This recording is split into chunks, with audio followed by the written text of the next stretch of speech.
Let's call this Oscoda Township regular board meeting to order. Today is February 14th at 7:02. We'll start by saying the Pledge of Allegiance, please. Everybody could rise.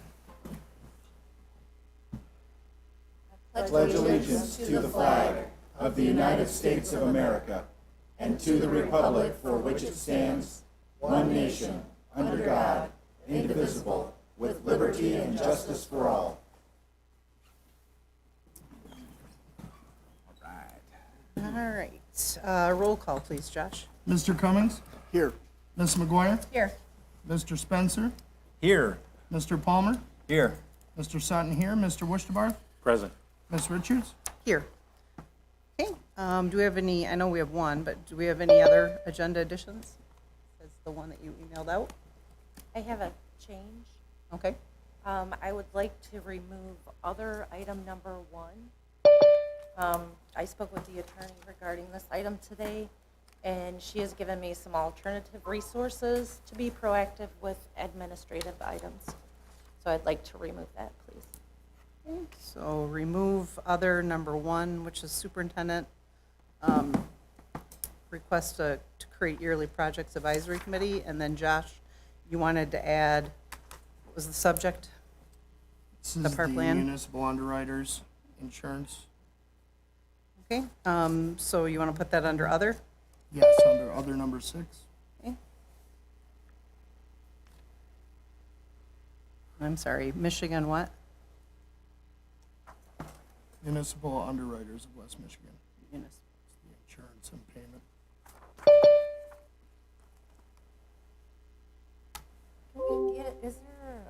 Can we get an update on the water main break from Mark possibly? I don't know if we can do it under project updates.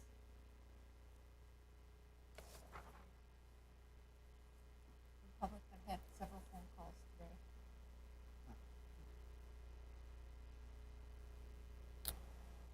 Okay, so under 3, are you prepared to do that, Mark?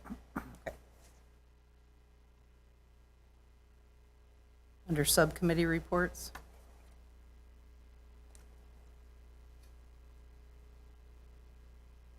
All right, with those 3 changes, is there a motion to approve those agenda additions or changes?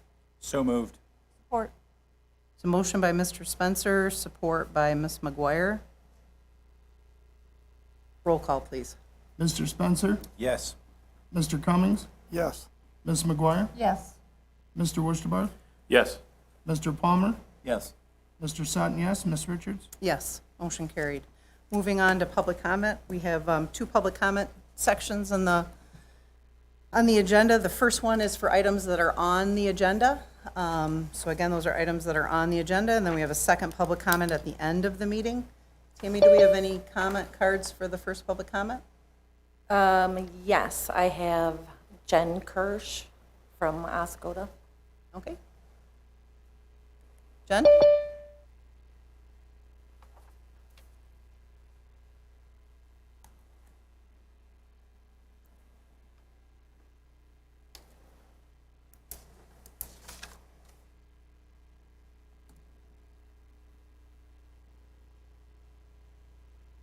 Board. How you doing today? Actually, based on what Ian said with the criteria of what can be spoken on now, I'm not sure my criteria meets that. Okay, is it an agenda item for this evening? If not, then you'll have to wait for the second public comment. That's what I was expecting. Okay. Thank you, Ann. I'll see you then. Okay, sounds good, thank you.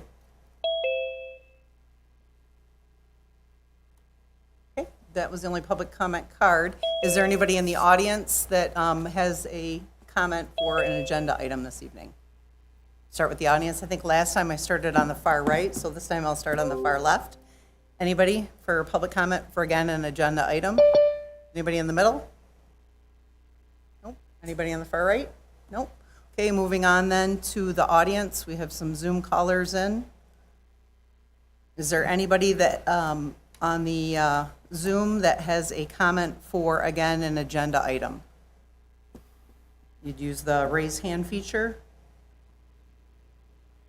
Yeah, can I go? Hello? Yes, hi, Brian? Yeah, it's me, Brian Haley, Oscoda, Michigan.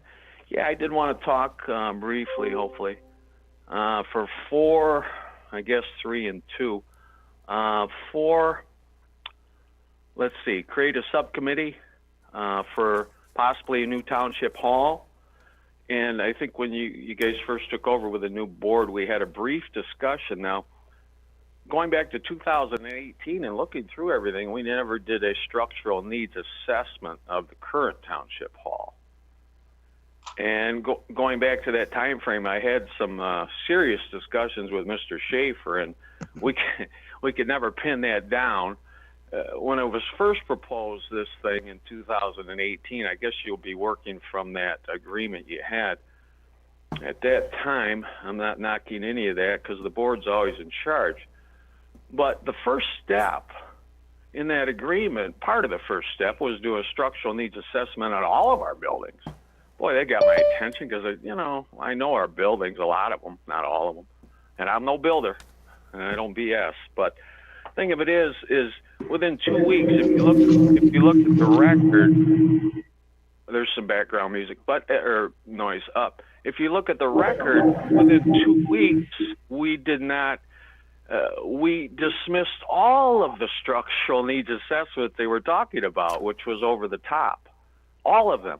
In other words, we never did the structural assessment of the building itself. Now, you guys may want to pull those ahead, but that has to be first and foremost in any critical thinking. We have to know what we have. We don't know what we have. Now, you do have, roughly 53,000 square feet on that property. You've got 20,000 in the parking lot, roughly 12. There's a lot of noise here. Can you still hear me? Brian, can you make sure you're talking in? I'm thinking you're calling in. Can you make sure you're talking into the speaker on your phone? Yeah, I'm talking right into it. You can't really hear me, or? Well, we can hear you. It's a little faint. Oh, okay. Well, did you hear my words that we haven't performed that structural needs assessment, Ms. Richards? Yes, I did hear that. All right, and that is critical. And Mr. Spencer said he would, look into that portion of it, and, gave some good words towards it. But we really have to do that. We have to do that. We cannot do what we did in 18 on this subject matter. Now, I have heard anecdotal stuff, but not from professionals. And some are, from what I gather, some board members think this is going to be a high price to look at the footings and all of that. I disagree. I disagree. Because the structural needs, we don't care about any of the plumbing, the electrical, even so much the roof there on certain areas. What we do care about is what's going on underneath and how sound the building is. Now, I've inspected that building. I've been in that building, whether it be the tunnels and the overheads. And, okay, it's a little bit tired, but it's not anything we can't fix up. In today's current prices, from what I'm looking at, you're looking at $150 a square foot, roughly.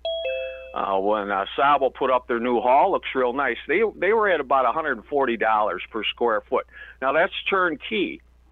So whenever we're talking 20,000 or 30,000, or the last board was even talking 40,000, you can see where that math will add up real quick into the $6 million range if you're talking 40, and thusly you guys can do the math. The price doesn't, I'm not so concerned about the price, but we never had that discussion last time around either, what we're really getting into here. Again, there's been a lot of talk off the top of our heads on this subject. Until we know what we have, we don't know what we have there. And I do believe we've got room to grow on the ground. Plus, we can always go up. So we've got a lot of options. And that's my main concern. And The how 4 much time do minutes I have? did time. The timer went off. I don't know why. Is it up? I didn't know why we're so echoey here, but. So you got the gist of my words, Ms. Richards? Yes, or? we did. Thank you. Okay. Very good. Thank you. All right, I don't know why it's so echoey. Is it because of this microphone or no? Okay. All right, we have another raised hand. Deb Roush. Deb, do you have a comment on an agenda item this evening?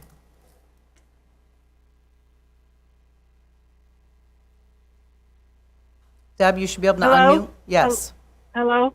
Can you hear me now? yes. Okay.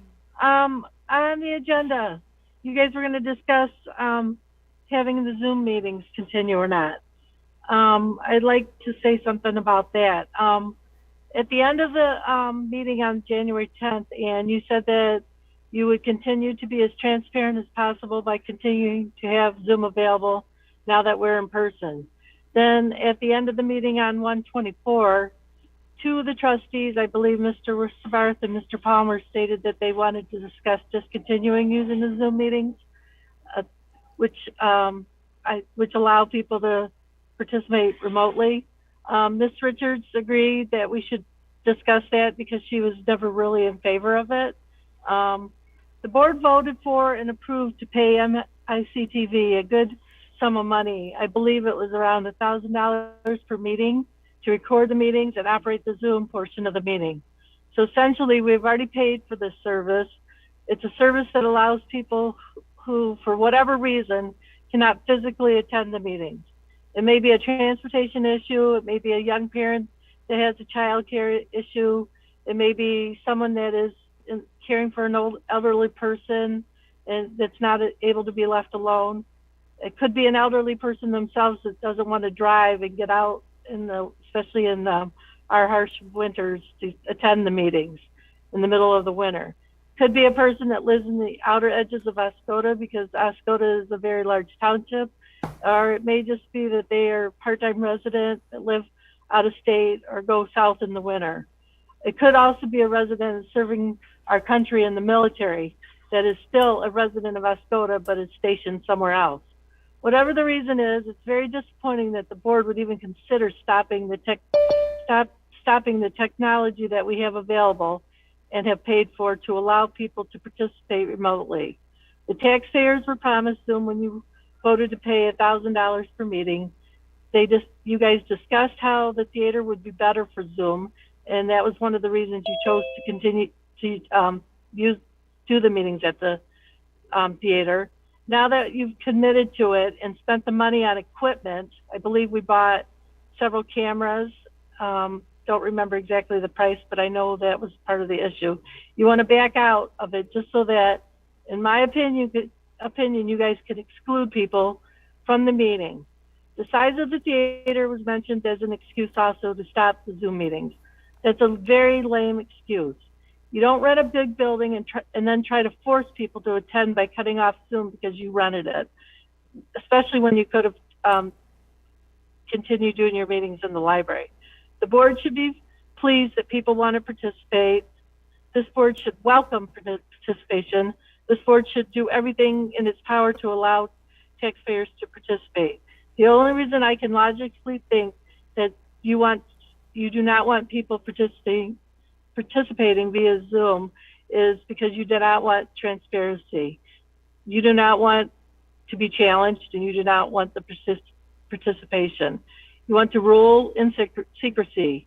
And I'm going to say shame on anybody that votes to discontinue using Zoom or even consider discontinuing it. That's all I have to say. Okay, thank you, Deb. I see a raised hand by Larry Holland. Larry, do you have a comment on an agenda item this evening? I do. Can you hear me now? Yes. Oh, fantastic. You guys have coming up on the agenda tonight a FirstNet contract that is an AT&T primary product up here. Everybody pretty much sees that when Verizon moved their service tower a bit north into the Greenbush area, it disadvantaged not only township employees, law enforcement, and also a very large cross section of the general public at large, even on prepaid plans. This is probably going to be a smart move as far as the township is concerned, because it's about prioritization above all else. One of the most common questions that people ask when they come to the community is, who's the best cell phone carrier? And it's always amusing because it's everybody talks amongst themselves talking about their personal experience, but this is about a community-wide experience with the FirstNet. The people that are moved over to the FirstNet network on the squad cars, for example, will have the highest priority, even in times of crisis, to access the cell phone tower. Again, I just want to echo this out loud for the community, is that the highest priority will be given to the FirstNet subscribers. You do not have to be a township, it does not have to be a township account. Even if you are a volunteer fire department official, you qualify to be placed on the FirstNet when you prove that you're a FirstNet subscriber. And I've told a number of people this, is that that's how you get the best service, is the highest prioritization. Prepaid customers and third-party service providers are the lowest priority. Plan holders with business are second and third, sometimes fourth priority, and consumer accounts are even lower on the prioritization. So when there's a very large number of people that come up on 4th of July and the other holidays, that's the time that police need to have the most access. So I would recommend that the squad cars be placed on FirstNet first, but you should disclose on anybody that has a township a cell phone. If they're law enforcement, fire department, or would be considered a first responder, they should be placed on that plan. But you need to have a control in place to track how many accounts move over to that, and when people need to be taken off of it if they're in a volunteer role as a first responder. So this is a smart move, again, because it's about prioritizing our law enforcement first to the highest level of service on the cell phone towers. And again, that means that when the towers are congested, there's still a path for the law enforcement to utilize those services without relying only on proprietary bands, between themselves, or 911. So I just want to echo that out there. And if anybody has any questions about how that prioritization works, we're familiar with all of those, and we just want to make sure that it's disclosed how many people are being placed on the accounts, and if they are individual responsibility or township responsibility accounts, because it doesn't matter which way, they both qualify, for themselves, even as an individual. So thank you. Thank you, Larry. Okay, is there anybody else that's called in that has a comment on or a question on an agenda item? I don't see any other raised hands. Okay, I'm going to do last call. Sorry, that was Larry's hand still up. All right, last call for public comment on First Public. Okay, hearing none. Let's move on then.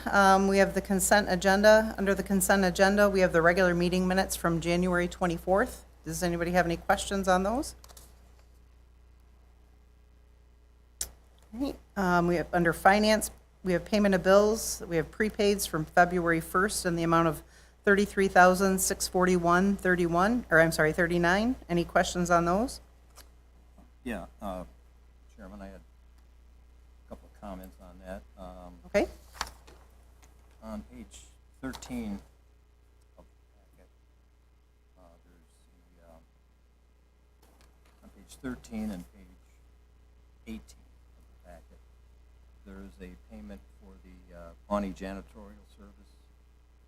Both of them are marked for payment for December. I'm guessing one of them was January, not December, but in the description, they both say for December. One is $3,993.68. The other is $9,490.35.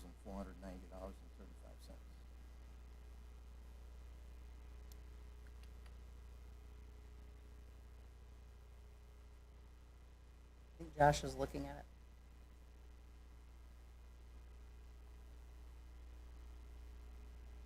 Hmm?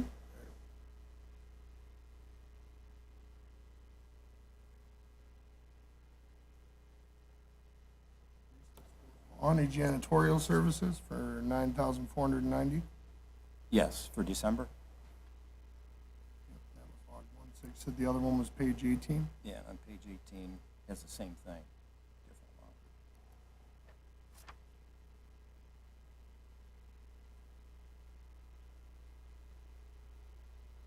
Yeah, I believe that one on the 18th was logged on 2/7, so I believe that's for January. It was just typed in there that way.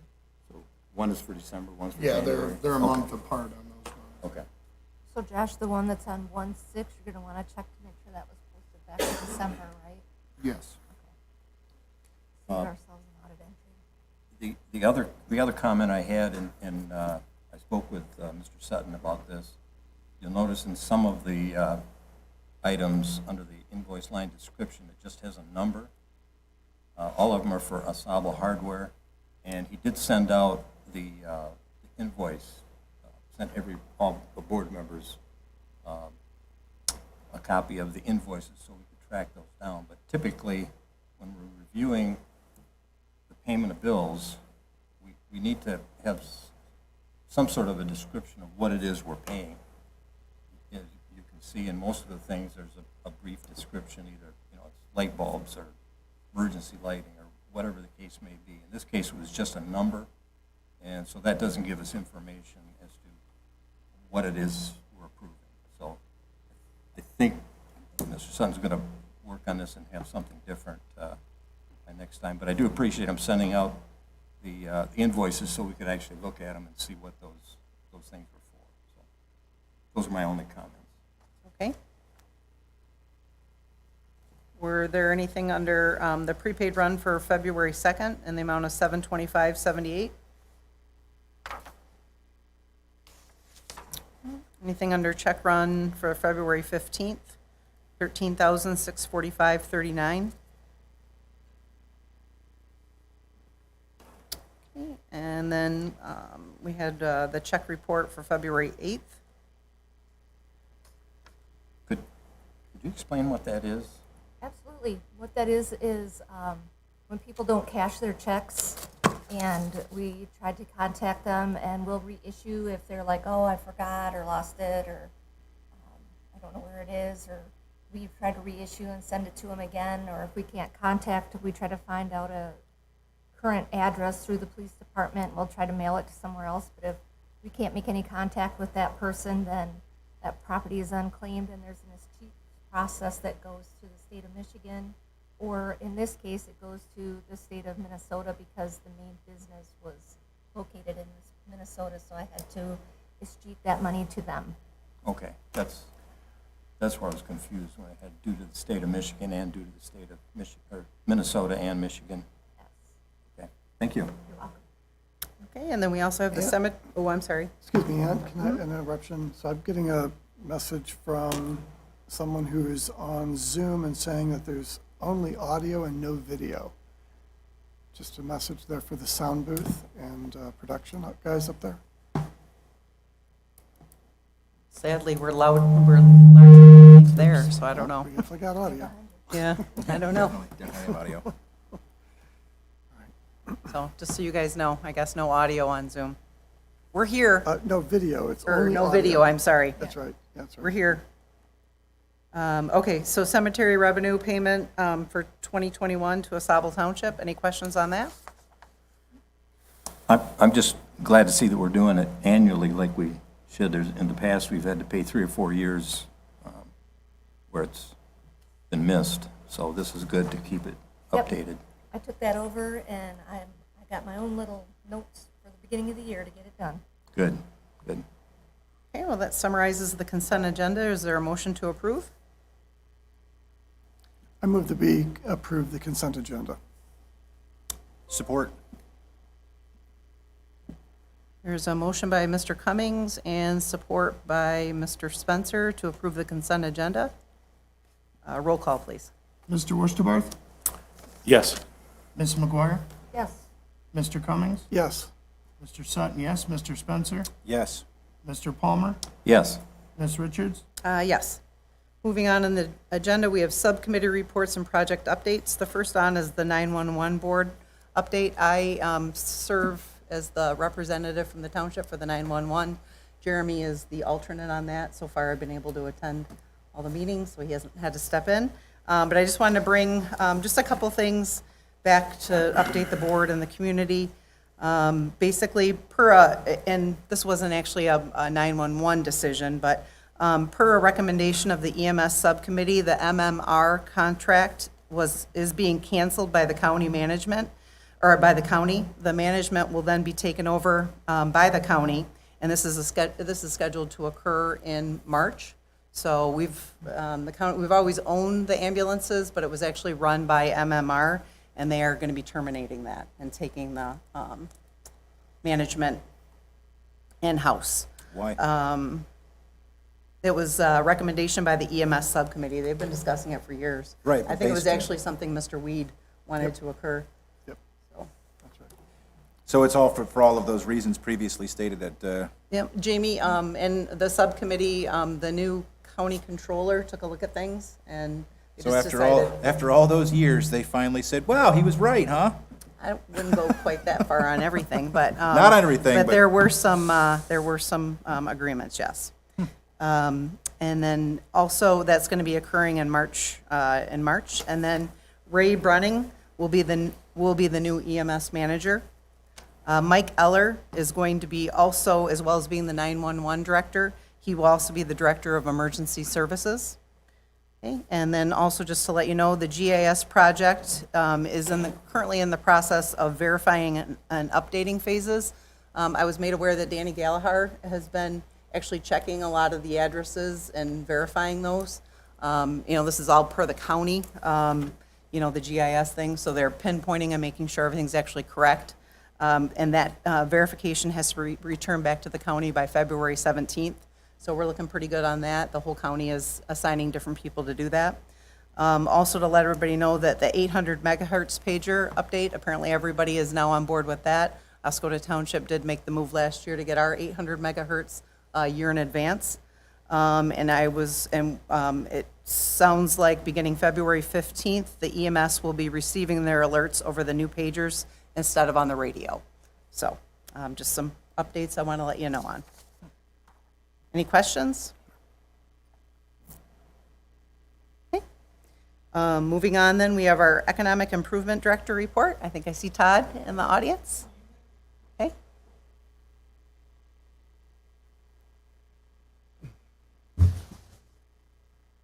Todd, sincere condolences on the loss of your father. Thank you. Thank you. So good evening, Township Board.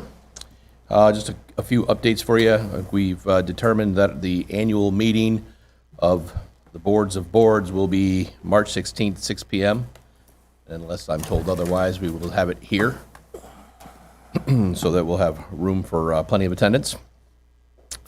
As far as RRC in that process, if you remember, I sent you all an email right before the holidays that we were, 100%. We had submitted all of our documentation, and I was awaiting feedback. Today is February 14th, and I can tell you I've gone through 2 more rounds of Q&A. Please update this document. I'd prefer it this way, that way, the other way. But as we sit here today, after those 2 additional rounds, I have 100% of all of our documents resubmitted to them, waiting for feedback. So it remains in the MEDC's hands. Real estate updates. The Pawnee Medical Center, we've discovered that we may have an issue with the title. This was brought to my attention today, so I don't have a lot of information for you, but I'll be getting with Josh and Nancy tomorrow to chat about what the hiccup might be. But otherwise, the auction is scheduled for February 24th. The Skeel Avenue property, I've been meeting regularly with their management representative who's here more in the regional area. And I can tell you that they are still very interested in moving forward with this project. They've had their phase 1 baseline assessment completed. There were a couple of concerns that surfaced from that, and they're evaluating, next steps. I'll tell you that you might not be or should be surprised if they don't ask for an extension, but that extension has not been formal. Well, I don't know if we can say it's been formally submitted or not, but it's not in front of you yet. So from that regard, it's not been formally submitted. But I did show them some space here locally. They are interested in setting up a kind of a management, an ops management and leasing office to start to when they start the facilitation of the construction and when they can start pre-leasing the apartments. So my best guess, some estimation, is they're still very serious, and we'll just have to see how the environmental issues sort of shake out. And of course, as always, it's your decision as to what you'd like to do. So usually your two main real estate updates. In terms of overall developer activity, happy to report that I think the developer interest is probably at an all-time high right now. It seems like I'm fielding calls from people or continuing to deal with the same small group of folks on either multiple properties or just kind of sorting out our process or how they would best like to move forward. But I can account for probably as many as 5 development opportunities that would all include some level of housing. And I also, based on other public criticisms that have come my way, I want the board to know that 2 of those projects are between a developer and a private entity. The township has no interest in the property that's being looked at. And the only reason those are happening is because I did my job, introduced the developer to the opportunity at hand. So just passing that along for public information. So, short and sweet, that's what I have for you tonight. Any questions? The Skeel property, does that have anything to do with the contamination issue there? Yes, there is a contamination concern, but it's not necessarily the PFAS. Okay. Repeat what you said the possible hiccup would be at Pawnee? I didn't hear you. Well, we're trying to get a title commitment, and the title search that's been done so far shows the U.S. government still owns that building. So obviously there's been something that's been lost in translation, and we got to figure out where it's at and why I got lost.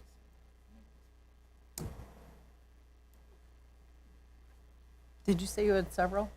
No, I was talking to Mr. Cummington. I said, well, let's send him a bill for maintenance then.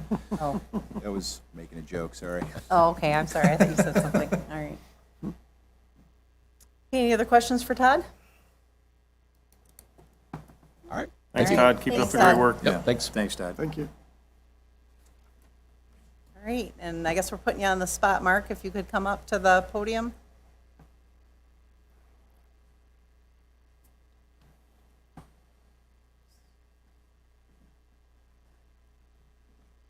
I guess just to clarify, was your question on the water main this weekend, or are we talking? Yesterday's, Okay, yes. so the yesterday on the Wordsmith District, yeah. Oh, which one? You had more than one? I guess the one over by Oscoda Plastics. Well, 2 weeks ago, we had the River Street Yeah, break. I didn't know, I Which just want to was make sure. taken care of. And this past, yesterday morning, about 7 o'clock, water plant called Kath and let her know that there was something causing towers to drop substantially. That got us going. We had guys out immediately. I got a call about 7:30, and that's the first call that we really got for low or lack of water. I got a call shortly after that Colita had lost water at their hangars. So we started looking in the areas that we were focused, they were directing us to. We did find about 8 o'clock that behind Superior Plastics, there was a hydrant apparently that had blown. No idea why. We haven't dug it up to look yet because we put the mist dig in and we're going to take care of it on Wednesday. But as soon as we shut the hydrant off, the leak stopped, the tower started recovering, and by 9 o'clock the event was over. So it took a little bit of time for us to get there, figure it out, trying to diagnose it. We were looking for where all the valves were to shut the entire main down at that time because that's our assumption was it was a main break. They looked at it, tried the hydrant valve, that took it down. So we got lucky. So was the hydrant left open then? No, it's in underground. It's something happened underground. I just don't understand why closing the hydrant would. It's not closing the hydrant, it's the auxiliary valve that shuts the hydrant off from the main. There's an underground valve that was shut off. So it must have been broken between the main and the hydrant pipe somewhere in Correct. there. Something happened between the underground valve, the auxiliary valve, and the hydrant. We don't know what it is. We'll find out on Wednesday. We put a mist dig in. We didn't feel it was deserving of an emergency mist dig because it was a hydrant that was, it's a 1952 Traverse City. So it's an old hydrant. It's been there since forever. So the boil water is in effect until, Boil water will remain in effect until hopefully tomorrow. The first set of Bacties did come back this morning as negative. There was no coliform bacteria in them. So if the second round comes back negative, which were turned in this morning at 10 o'clock, I took them down to the plant myself. If those come back as negative tomorrow morning, we lift the boil one. Thanks for hopping on it. Does anybody have any questions? Anything? Oh, thank you. Okay. Thanks, Mark. All right, thanks, Mark. Okay, moving on then to superintendent's report. First on, Tammy, we have the fire department capital improvement plan project. All right, your packet contains a memo from Fire Chief McGregor regarding the need for new bunker gear for our firefighters. As stated in that memo, the current bunker gear in use has exceeded the 10-year marker and desperately requires replacement. The cost of this replacement would be taken from Fund 206-000-981.000, and we are requesting to move the 2 brush truck purchases to 2023 in the capital improvement plan, as vehicles may not be available until then. I also have Chief McGregor here to explain further on the bunker gear that they would like to have and the process they're going to undertake to get this new equipment.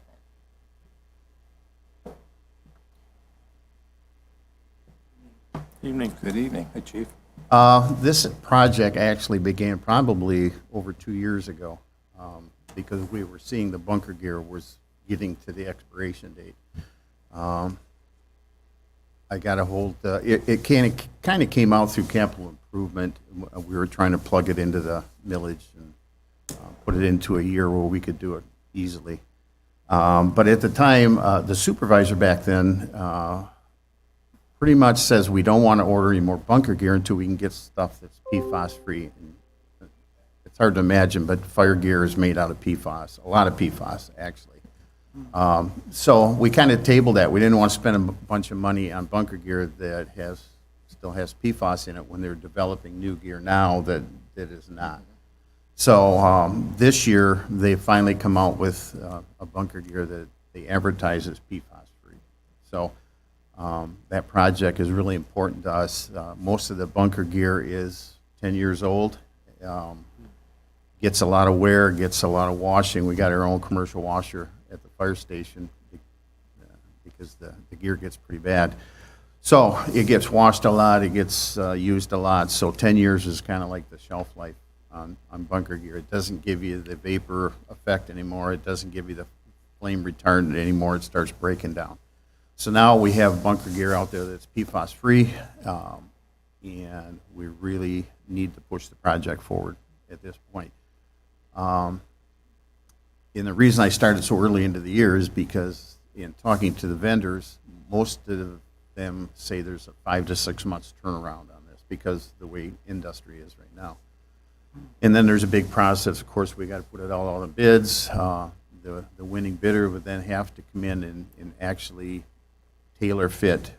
They do that to all the firms. So there's quite a process to this. So the earlier we get started on it, I would like to do that. It's a very, very important piece of equipment for us. And the bunker gear, if you're not familiar, it's the coats and the pants. We're not talking the helmets. We're not talking the boots, the gloves, the hoods. It's just the coats and pants. And they're extremely expensive, but there's a good purpose for them because of the way they're designed for safety. So we'd like to be able to continue with that project. Like Ms. Klein said, I've been talking to John Look down in Tawas, who got the bids on the trucks, the pickup trucks originally, and he's still telling me there's just not going to be getting them. So it would be a good place to plug them in. If we're not getting them this year, then we can move forward with the bunker gear. We do have a contingency plan if the 2 pickup trucks that we do have are very, very old, and they're a truck that we use for our water rescue process. So you can't have one that won't start. I mean, right now they're doing good, but they're very, very old and they're really going downhill rapidly. But I've got a contingency plan with Mr. Hamlin. He's got a truck that he doesn't use in the summer, a reliable truck that we can drop in there to kind of plug a gap for us until we can actually get this 2 pickup trucks rebid again. We're going to have to go through the whole bid process again on them because it's been so long. So that's it. If anybody has any questions on bunker gear or why we're doing it now, we wanted to do it earlier, but PFAS was an issue. Right. Are there multiple vendors that provide this gear? We've talked to some, and we've kind of zeroed in on one particular brand of fire gear, and but there's multiple vendors for that. Okay. So I would be at least getting 3 or 4 quotes on this. Okay. The new bunker gear, like I say, they do advertise it as PFAS free, which is amazing to me they can do that now, but they are. And the one we're looking at is made by Firedex. It's 20% lighter, it's 45% thinner, 70% more flexible, and 50% higher thermal resistance to it. Actually, when a fireman puts on his bunker gear and in his fire equipment, he's adding about 100 pounds to his body to go into one of these houses. And it's hard work, it's sweaty, it's very physical. So this equipment right here is might make it a little bit easier for us. And the PFAS material was for the water fire resistant and fire retardant and that, yeah. And the I know I looked up in the capital improvement plan, and there's $60,000 that was appropriated for 2026. We put it, like I say, 2 years ago, we knew we had a problem, so we wanted to get it plugged into the capital improvement, but we want to stay on top of it until we come up with some PFAS-free. So is that why it was put up? Because if the gear is old as it is, we should be doing that. Yeah. Probably should have done it sooner, but. And we kind of wanted to do it 2 years ago, but pretty adamant about the fact we're not spending that kind of money on something that's still got the PFAS into it. Right. So now they're coming out with it. They were kind of forced to do this. PFAS become a big issue. They were forced to do this. So I believe I can complete the whole project anywhere from $60,000 to $65,000 in that price range. Because of the competitiveness of the bidders, I'm going to really make them sharpen their pencils and come in at a good price for us, because we know the market ourselves too. We know what's out there. But we got some vendors that we can get multiple quotes on. Good. So you were going to get 2 trucks this year, but since you can't get them, you're going to looking at the new bunker gear. So you're just basically going to swap them in the capital. Basically swap. It's all in the millage money. It's just where it is placed in the capital improvement process. You just need the board to approve the swap. Is what we're looking Basically, I believe that's what Ms. Klein's looking for. And it's a $60,000, approximately $60,000 purchase, so that would. How much were we going to plan? How much were we planning on spending on the 2 vehicles? $80,000. So we were planning on spending 80. We're only going to spend between 60 and 65 should we approve it, and then the money will just hold over until it's time to buy trucks in a year or 2. Right. Well, I'm hoping soon. They are getting very, very old. We rely on them in emergency. As soon as they're available, I guess would be. Because if we get a drowning or some type of water rescue, we go down there and one of them don't start. It's the chief's worst nightmare. Yeah. Was there an RFP that was done for the trucks and didn't get any response? No, we put the quotes out, and Zubex and Tawas was awarded the quote, and then they called us up and said we can't get them. Okay. So we've been doing that for close to 2 years now, and he's still saying they're way behind. So we've been trying. Hopefully 2023 then. Well, I hope so. Yeah. Is this something that with the trucks specifically, should we go ahead and put in an order now and plan on having them delivered in 2 years? Well, we'd have to bid it out.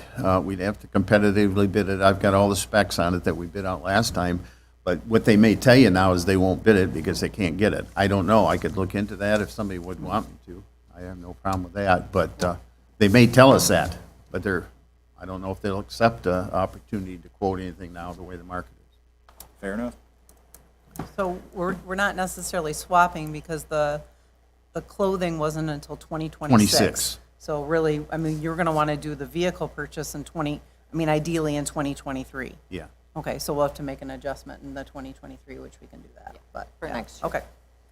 Great. And then I guess I just had a question on the equipment. So you said they come up and they look at the their sized, I'm They assuming? come up and measure them just like if I was to go buy a suit at a tailor. So how does that work for, somebody leaves and then you have that Well, piece of equipment? Do you try to fill the same size? We- I feel like moving forward, or I We mean, try not to trying to vary be them a smart little aleck, bit. but- You know, you can't Yeah. have a big guy in a little guy's suit, or you can't, or Yeah. vice versa. I mean, is there kind of like a little bit of a There is. gray area, I guess you There would is, say? Yeah. there is. Okay. And I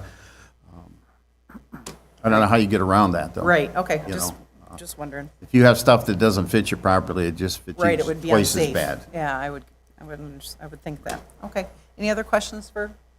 Yeah, just a point of clarification again, from the first question, I think was about what we're being asked to approve here. I'm not clear, you don't have an actual amount yet because it hasn't gone out for bid. Correct. So what are we actually approving here today? What is the actual request, Tammy? For them to be able to have the quotes done. Okay, so go out for bid.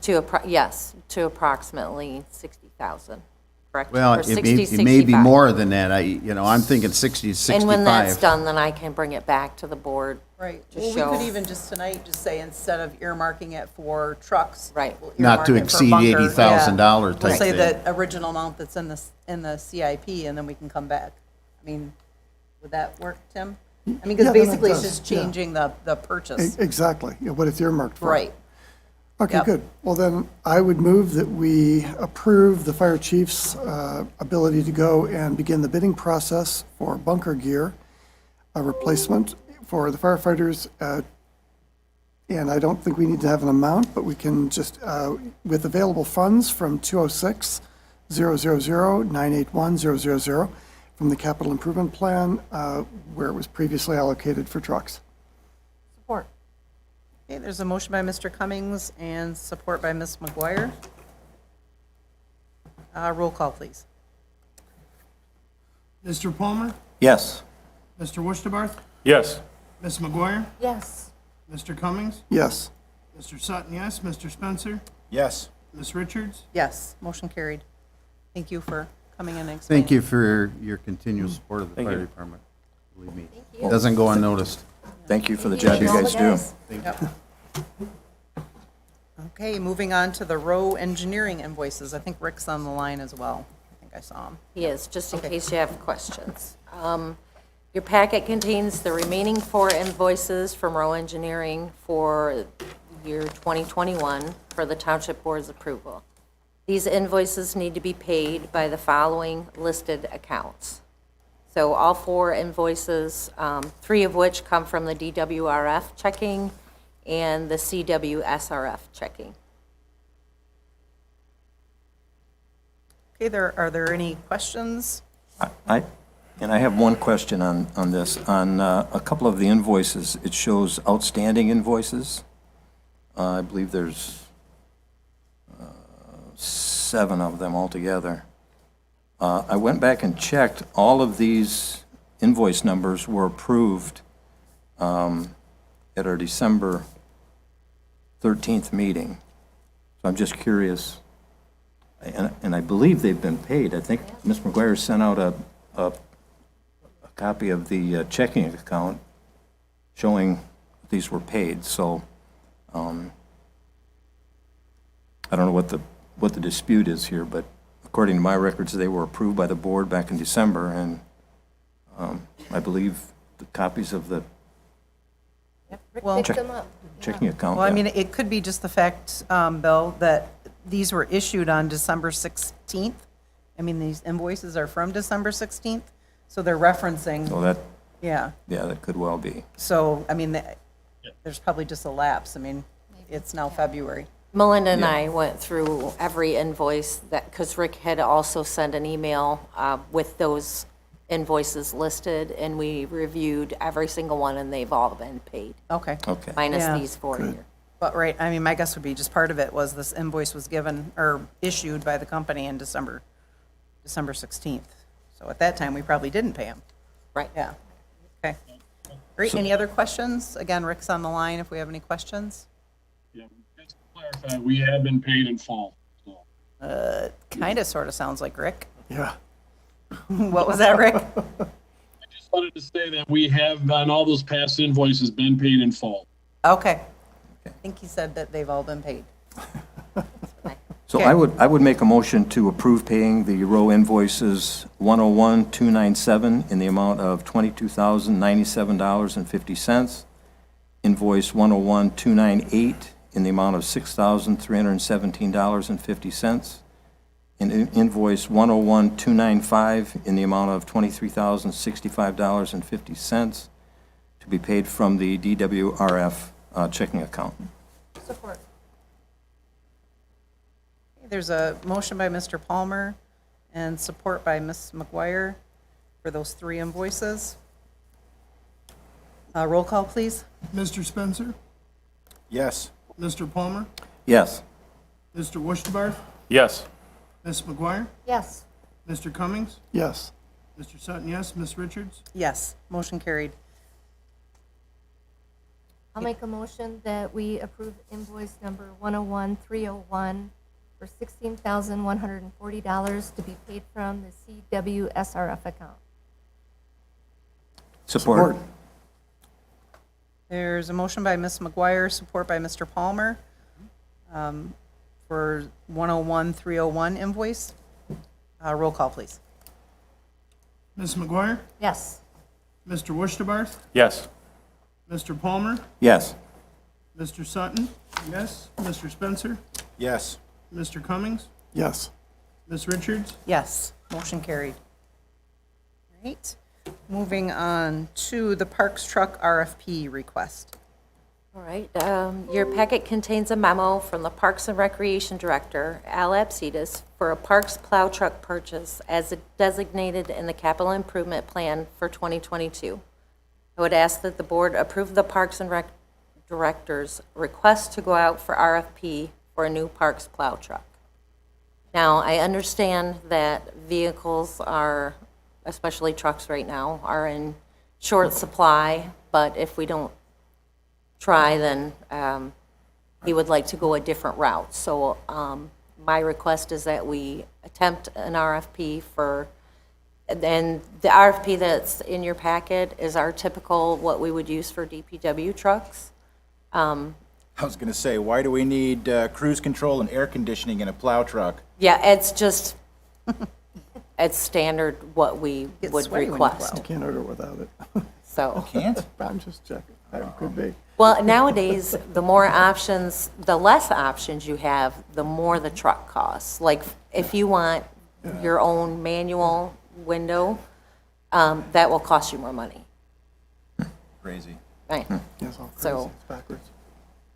How Is many this- plow trucks do they have out there? I thought they had 2 or 3. They of them. have one that recently, with that last really big windstorm, that got hit by a tree.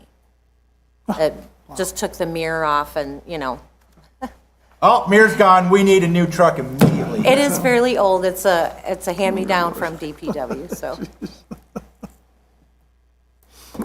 So this is replacing a plow truck?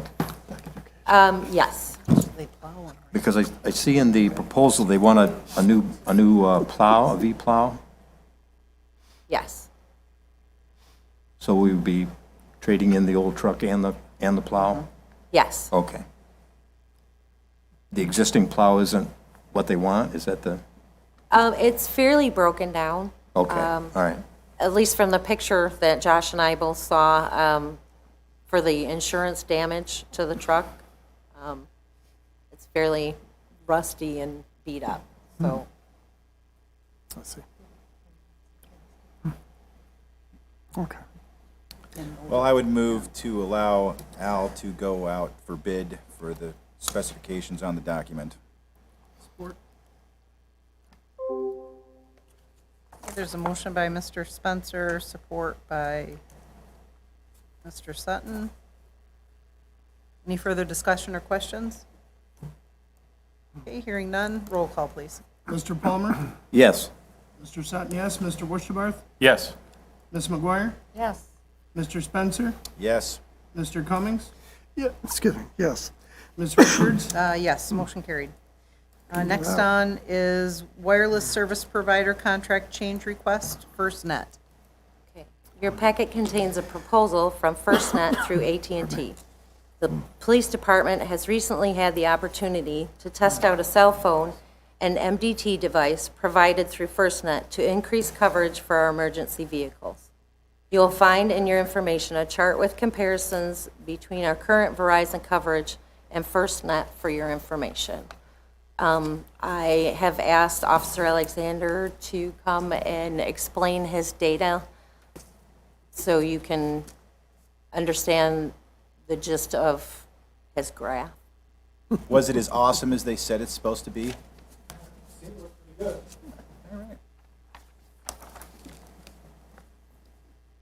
Okay, so for those who don't know, FirstNet was started after 9/11 because of the breakdown in communications.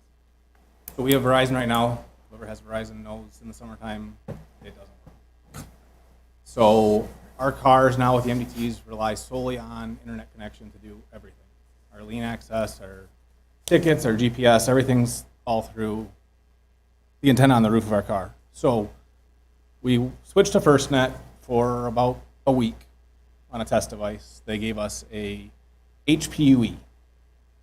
Big antenna that goes on top of the car, a little bigger than what we have now, and the sales pitch on it is it's 10 times stronger than any antenna on the market for MDT services right now. So we drove all over the township. You can see from the list of data points there that shows you we did a speed test with our current phones with Verizon, our current car with Verizon, the FirstNet service, and then the FirstNet phone. So there are still a few dead zones on the west side. There's not really any fixing that. The feds own all the property and no towers are allowed to go on. So I'm here for any questions. The biggest advantage is that FirstNet will give us priority all the time. Doesn't matter how busy the tower is. If your personal phone goes down, our phones don't go down. If it sees a tower, we can have service. So basically we'll kick all of you off so that we can do what we need. That's okay. Jeez, that's all right. Do you I have guess. that? Do you have that with Verizon right now? Did they even give you anything? That They give us what's called priority. I can tell you from last summer in July, doesn't mean a whole lot. Guys No that have service. personal AT&T service, which is FirstNet's backed by AT&T. It's a little different than AT&T. It was built on their towers and their infrastructure, but it uses a different band and frequency than AT&T. You still get access to all the AT&T services as well as the FirstNet services. But those of us that had personal accounts with AT&T last summer had no problems. We could use our phones when we wanted to, and we couldn't call dispatch on our work cell phones if we had to for any reason. So is it, I'm sorry, is it a phone or is it an antenna? I guess I'm not. We're looking at both of us. So right now we have work phones that we use for calling central dispatch, taking complaints and things like that when we have to call people back on the road. So that's a typical cell phone that works through FirstNet. And then our cars have MDTs that have antennas on the cars that work off of a modem and a cell phone chip inside the modem to give it service for data connection. So it's for both. The switch would be for switching the whole Verizon account, which encompasses all those devices right now, to FirstNet. Okay. What's the cost difference? Month to month, it's roughly the same. I mean, within dollars of each other, they're about $40 a line. FirstNet comes in a little bit lower than what we're paying with Verizon when you take the entire bill compared to what we're spending right now with Verizon. The thing with the devices for the cars is they are rather expensive initially.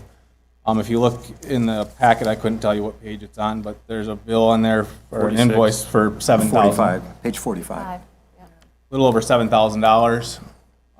That's for what they call the HPUE devices. So those are the upgraded antennas for the tops of all the patrol vehicles. With that, we pay that money up front, but then they give us a $4,800 credit to our bill for our billing cycles for buying those. And then if we switch our phones and the whole account, we end up with another $3,025 in credits. So at the end of the day, we have to spend $7,855.86 to get all the equipment, and they're going to give us back $7,825 in bill credits. So about $30. Yep. To get all new equipment for everybody.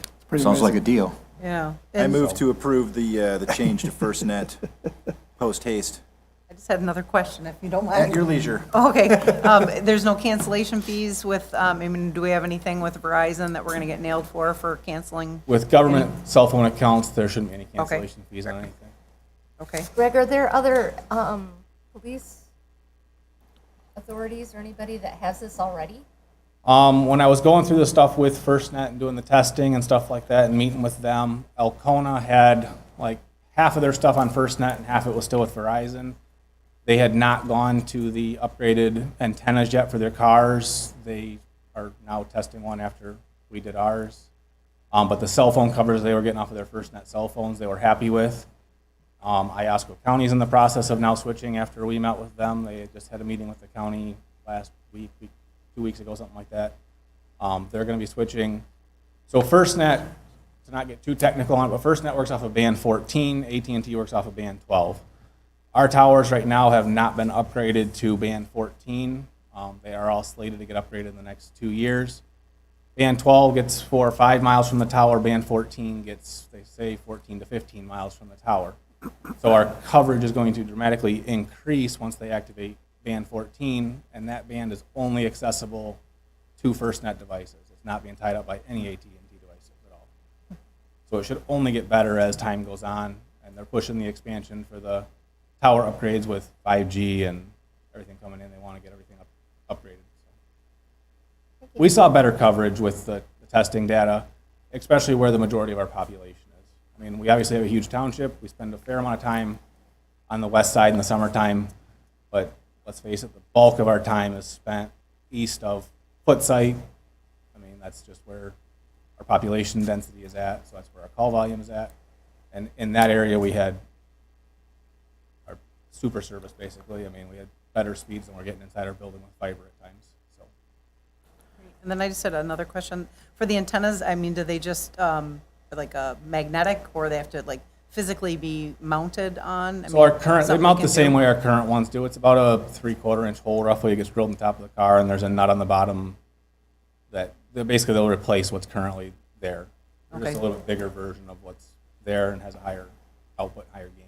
So that's something that we would do internally, put those, I mean, we would do that, or we have to sub that out to somebody else? We Put should, 'em on? well, as we're outfitting new vehicles, because we have a vehicle that's going, if we get the order in, the vehicle that's going down for outfitting next week, hopefully I can get it right to the outfitter to have them do it.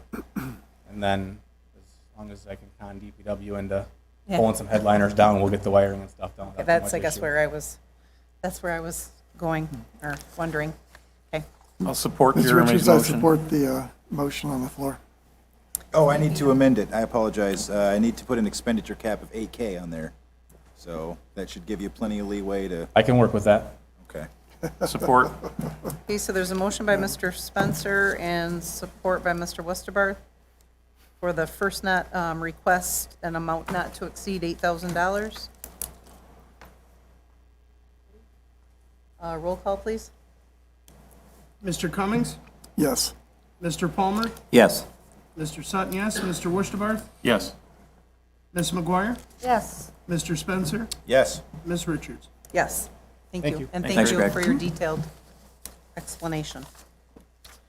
All right, moving on to the patrol car grant funding authorization request. Okay, your packet contains an email from Police Chief Mark David requesting Township Board approval to apply for grant funding for the 2 new vehicles for purchase in the 2022 Capital Improvement Plan. I would ask that the board consider approving Chief David's request to apply for USDA grant funding for our new patrol vehicles. Is there any questions? We just got one last year, right? Patrol vehicle? Yes. Right. I'd make a motion to approve Chief David's request to apply for grant funding for the 2 new vehicles for purchase in the 2022 Capital Improvement Plan through a USDA grant for patrol vehicles. Support. Support.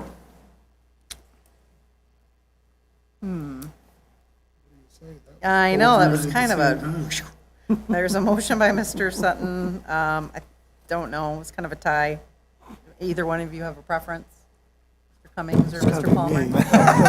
Apparently, Mr. Cummings wants it. Sorry, Bill. No, it's okay. That's fine. There's a motion by Mr. Sutton, support by Mr. Cummings. to go after some grant funding for the patrol cars. Roll call, please. Mr. Spencer? Yes. Mr. Cummings? Yes. Mr. Palmer? Yes. Mr. Sutton, yes. Mr. Wishbarth? Yes. Ms. McGuire? Yes. Ms. Richards? Yes, motion carried. I would just mention, Ann, that the chief has been pretty successful in the past in getting these grants, so. Yes, he has. Okay, we have 3 placeholders here. Are all of them still placeholders? Yes, they are. Okay, all right. So do we need to make a motion to I just believe postpone? so. Okay. Just to postpone. Can we do it all 3 at once? I mean, all 3 into one? If You you guys would good with like that? to make the motion. Okay, I make a motion that we postpone item number 6, 7, and 8 until our next regular scheduled meeting. Support? There's a motion by Ms. Richards, support by Mr. Sutton to postpone items 6, 7, and 8 till the next meeting.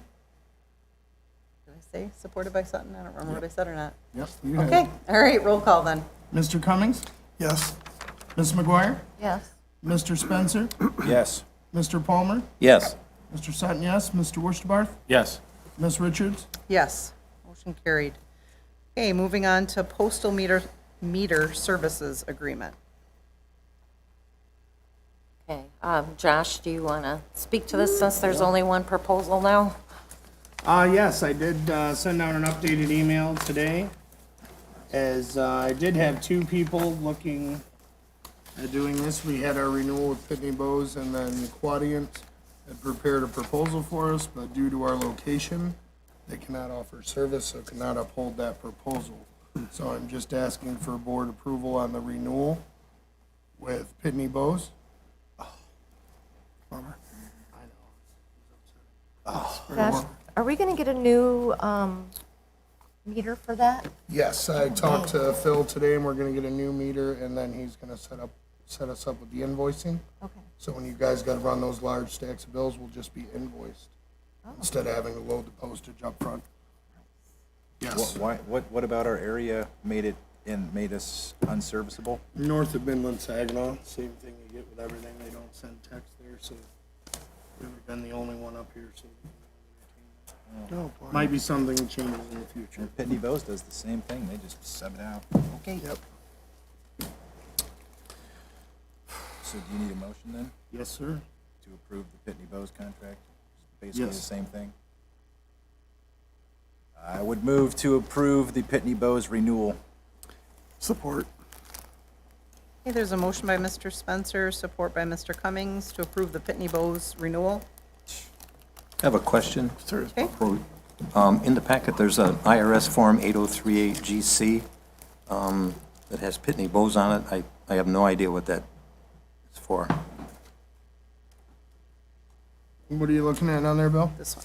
This IRS form that's in our packet, and it lists Oh, for vendor. tax reporting, they send them out every year. Anybody we're currently doing it with, as part of their proposal, they send that out, so I have it.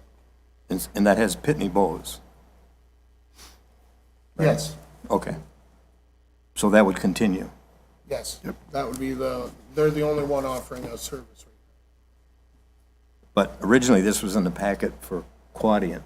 So would they have been on here if that, we've been able to do that? This was at the back.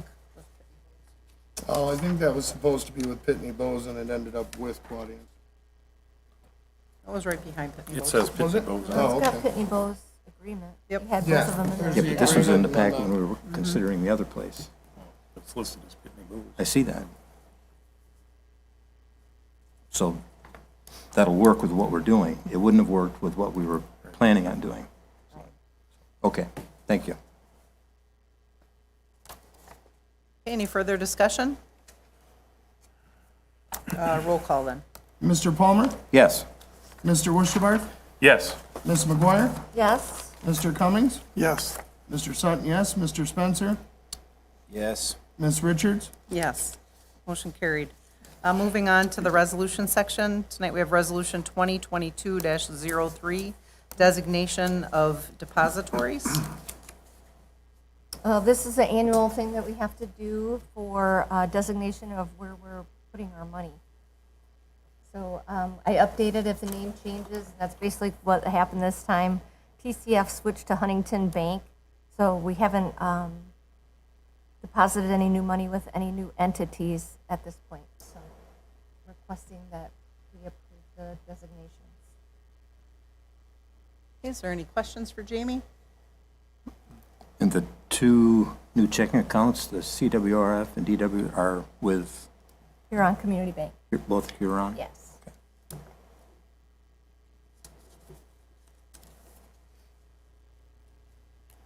Well, I will make a motion to approve Resolution 2022-03 as it relates to the designation of depositories for monies coming into the township through the township treasurer. Support? Great, there's a motion by Mr. Palmer and support by Mr. Sutton for resolution number 2022-03. Roll call, please. Mr. Spencer? Yes. Mr. Palmer? Yes. Mr. Worshbarth? Yes. Ms. McGuire? Yes. Mr. Cummings? Yes. Mr. Sutton, yes. Ms. Richards? Yes, motion carried. All right, moving on to the other section of the agenda. We did remove item number 1, so moving on to number 2, board discussion of hybrid Zoom meetings. Yes, I asked for this to be added from the last meeting through my board comments. I appreciate that being added. Personally, I was a proponent and in favor of this at the beginning, but listening to most of them and having some calls from constituents, they're quite concerned, and I'm quite concerned with the rhetoric and kind of the circus nature that it's turned into at times. Again, we're not required by the OMA to do this. It's something that we did try, and we were under Zoom for the last couple of years because of COVID. The main cost, I'd like to respond to Ms. Hirsch, or Ms. Roush, actually. The main cost of the money that we spent for this building was to have a bigger facility to have so we could spread out and have more people in attendance. And we still would have had the cost for the video equipment because we do live stream the meetings. That's something I do want to continue. But personally, I just want to take a break from the Zoom component. And if unfortunately people need to come in, they should come in personally and come and talk to us directly with the facility. So that's just my comments on it. And with that, I'd like to make a motion to discontinue. We can have discussion, but I'd like to make a motion to discontinue hybrid Zoom meetings at this time until further notice. Tammy, do we know what cost was incurred to have the Zoom meetings? Is there any detailed cost just for that component? Just for the Zoom, it, I believe, is $54. It's rough. I can look real quick, but I'm going to say it's right around $54 a month for the Zoom part. And that was included in the MIC TV's contract that we prepaid, correct? No, that's a separate cost. So you're talking about Zoom itself. Oh, I'm talking, yeah. You're talking about the cost. I'm talking about the cost of Zoom. Yeah, no, I'm costing for to have the production done here for the Zoom meeting. Is there a specific cost associated to that? I would have to take a look at the contract. Thank you. I didn't have a chance. It was the last day to pay taxes today, and we were busy. I guess while you're looking on that, I think Mr. Palmer it was at the last board meeting, Mr. Palmer made a comment, and then I made a comment. And Deb, you did make some comments at the beginning of the meeting in regard to this agenda item. You also emailed me some questions. I responded to your email. I never heard a response from the email that I sent you, so I guess I didn't know if you even got it or not. But my comments in regard to being transparent don't really have anything to do with Zoom per se. I said that we were, my concern, I guess, with Zoom is that the problems that we were having didn't have to do with us the first couple meetings. It had to do with Zoom itself. And then we were getting very negative comments in the public in regard to keeping people out, not allowing certain people in, and so on and so forth. So my response to you was that I do believe we're being transparent, but when we cannot control some of the issues of Zoom, and then that is turned around in the community and made to look like we are doing something that is not above board, I don't think that that's good for our community. So that's what my comment was, and I did reply to you. And again, you did not. I believe I copied you, Tammy, in regard to my response to her, and I never heard a comment back on that. So I have been that, I know you're still looking, but I guess just some more thought. I've seen a lot of, we belong to a listserv. YouTube live streaming. Okay, we belong to a listserv, and there's comments and questions that go on all the time. There's a bunch of people that are, still doing Zoom meetings so that they can allow the community to Zoom in here and there. And, it can be a good, it's a good avenue. We have how many people tonight? I can't, it doesn't give me a count. Normally, if I'm the host, I can see that. Oh, there it is. Okay, so we have 26 people that are Zoomed in. And so it is a good tool, but unfortunately, it just seems like we can't win for losing, I guess would be my short statement. So I don't know, I have mixed feelings on it. I'm right there with you, Ms. Richards. I'm mixed on it too. I was a big proponent of integrating the Zoom into it so that those folks that were at home had the opportunity to call in and make their comments at the board meetings, whether or not they were physically present. And I understand where Mr. Woosterbarth is coming from. It does seem that the call-in comments have caused more help and hindrance than they have provided solid information and for the board to move forward. So unfortunately, I'm going to have to support Mr. Woosterbarth's motion to remove Zoom at this time. We will continue to stream it for everyone to watch, but if you want to make a comment, you're going to have to come down here, as long as this passes. Okay, so far there's a motion and support, but we still have discussion, I think, because Tammy's still looking. I am looking under cost of operation in their contract, and specifically in the contract with MIC TV. The township shall pay for and maintain its own Zoom account. So they are not charging us for Zoom operation. I understand they're not, so they're not charging anything extra to handle the phone calls coming in or anything like that? No, if I remember correctly, they did that out of the goodness of because they wanted to. What are you, nuts? Just kidding. Maybe so. Yeah. Okay. So just what we were paying before on the Zoom, like $58 or whatever that was on the, okay. And we'll probably continue to pay that because the township is going to want to keep the Zoom account for other purposes in the future, I'd wager. Right, and I guess I want to back up even farther in regard to the hybrid Zoom and my comment about not wanting, I was not a proponent of 6 cameras and all this going on. I kind of thought we should go back to old school, not trying to hide anything, but you have a camera, it's one camera, it's zoomed in, and then you play that.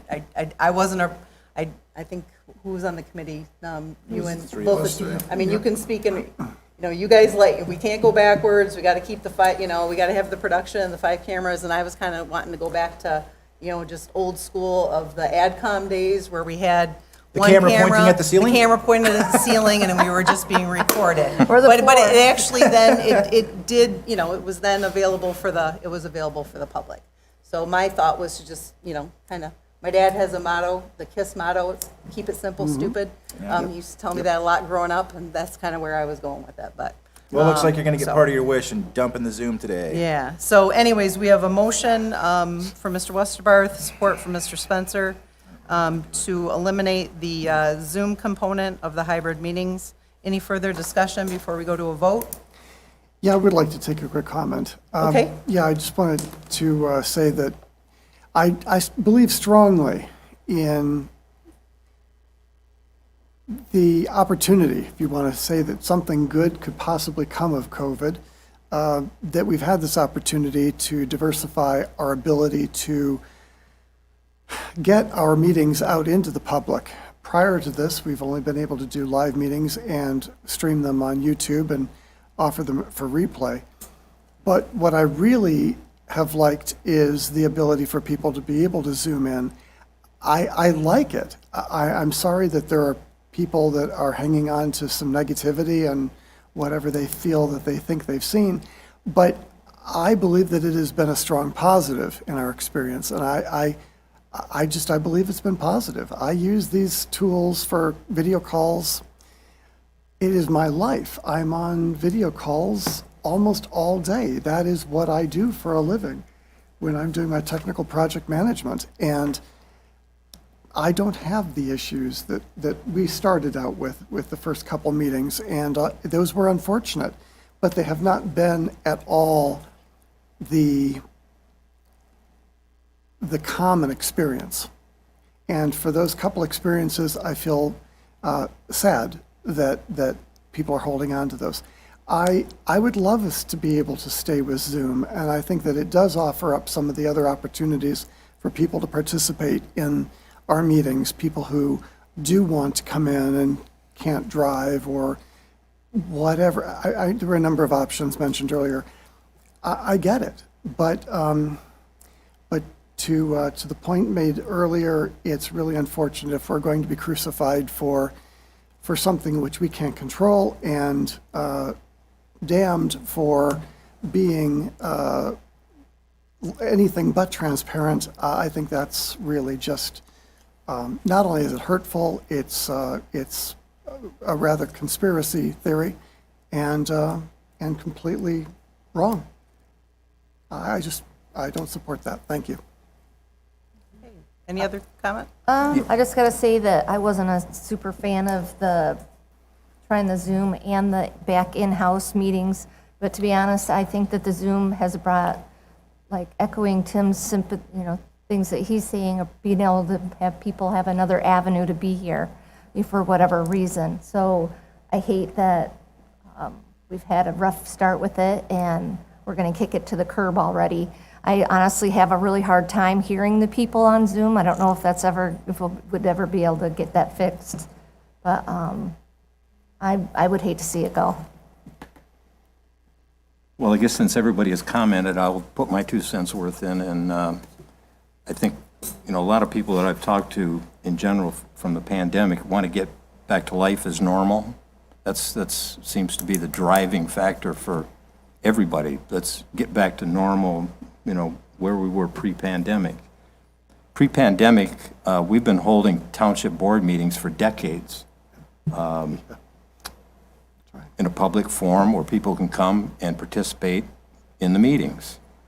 The Zoom was a good technical tool to use that we had to use during the COVID because we couldn't meet in person.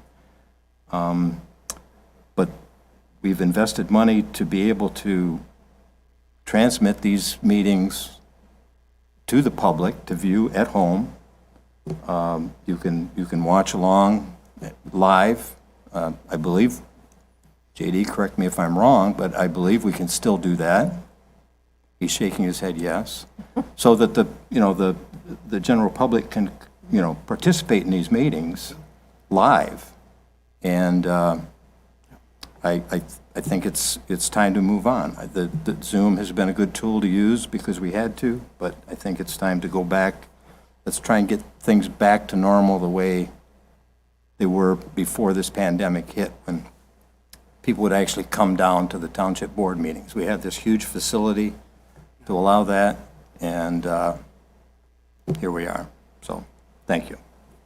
Thanks, Bill. I think everybody pretty much spoke. Or Josh, did you have anything to? I would just like to say I was a huge proponent for trying this out.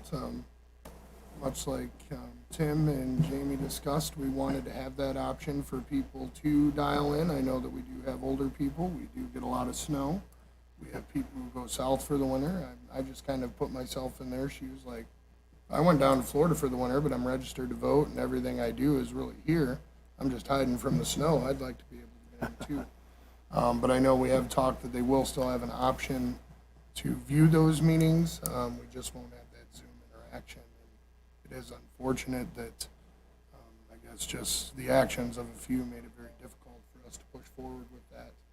And much like Mr. Cummings said, kind of being crucified for trying to go above and beyond, because we do want to have as much interaction and transparency with our citizens as we can.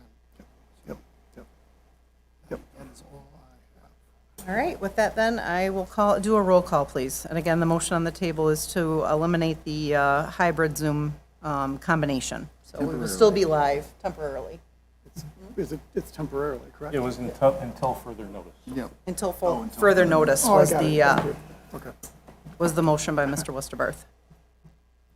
I have trouble hearing him down there. Are we ready for roll call? All right, roll call, please. Mr. Palmer? Yes. Mr. Sutton, yes. Mr. Worcesterbarth? Yes. Ms. McGuire? No, Mr. Spencer?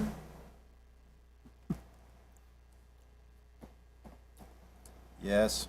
Mr. Cummings? Yes. Ms. Richards? No. Motion carried.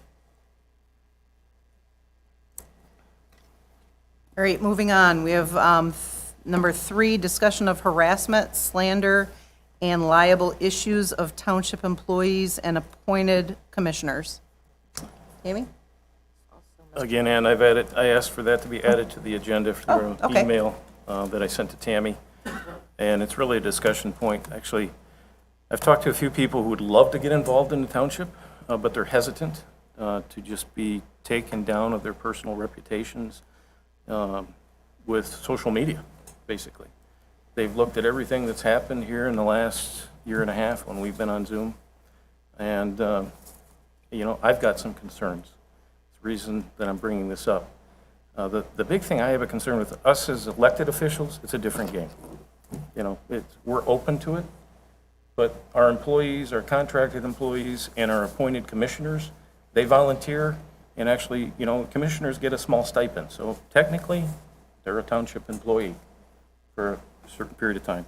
And I believe it's this board's responsibility to protect its employees, contracted employees, and commissioners, so we get people from the public that want to get involved. And there's 2 or 3 people that are very hesitant, that would love to get involved, but they don't want to go through, frankly, all this BS. And it's really a lot of it. I've went back and I've watched these YouTube videos. I've read a lot of the Facebook comments on the different groups. And, I'm kind of shocked because it is slanderous and it is liable at times. So I would like to authorize our attorney to look at some of these statements in relationship to our employees, contracted employees, and appointed commissioners. And I would like to know legally, because I believe as an employer, we have a legal responsibility to stick up for our employees. And I would like the attorney to look at some of these statements and come back to us to see, if we do have any recourse. Because I will protect personal reputations at all costs. This board is exempt. We all ran for office. We knew what we were getting into, but not our employees and not our appointed commissioners and people that want to get involved. So I'd like to make a motion that we authorize the attorney to look into some of the past comments, both written and verbal, in the form of some videos, some statements, written statements within the newspaper, written statements within Facebook, and I'd like to know if we have some recourse for any action at all. Support. I would support that. Okay, there's a motion by Mr. Westerbarth, and there was support actually first came from Mr. Sutton. Sorry, Bill. Okay. All right, I think we have some discussion, possibly, or questions. I mean, look at, I guess, are you authorizing I'm sorry, I just got a Charlie horse in my leg. Sorry. Oh, sorry about that. That was painful, or is painful. So you're, I guess just for clarification, do you have a not to exceed amount? I mean, this is obviously going to be an expenditure. What is your thought process there? I'll amend my motion to have our superintendent, who is the main contact with our attorney, to spend up to 10 hours of our attorney's time at $170 an hour and come back to us with a report and/or recommendations.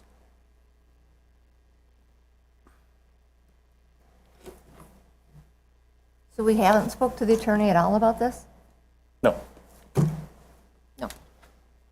Well, some just over the I was top. going to say, Just Tammy, can you skim answer that the question? top. Oh, yeah. I would assume I guess that- I was directing it yeah. at Tammy, honestly. Well, yeah, that's how I answer.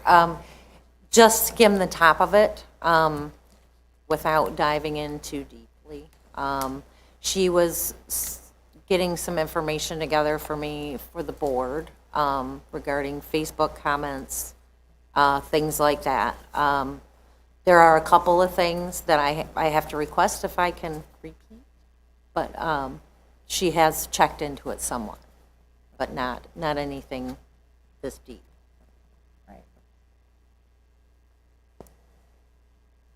But because it's attorney-client privilege, I don't really want to.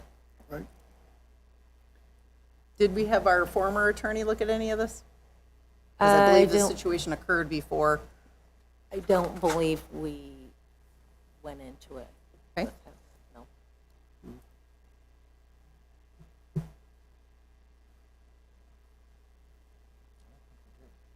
Any further discussion?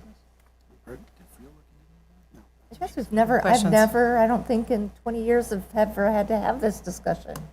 So it's, Sad. yeah, it is kind of sad. Jamie, I'm not sure I understood what you said. You haven't had what discussion? Haven't had to have an attorney look into something like this, Defending our employees. defending our employees. Oh, right. Because of social Yeah, media. I think there's, Concerns. there's definitely something new for us, for sure. Yeah.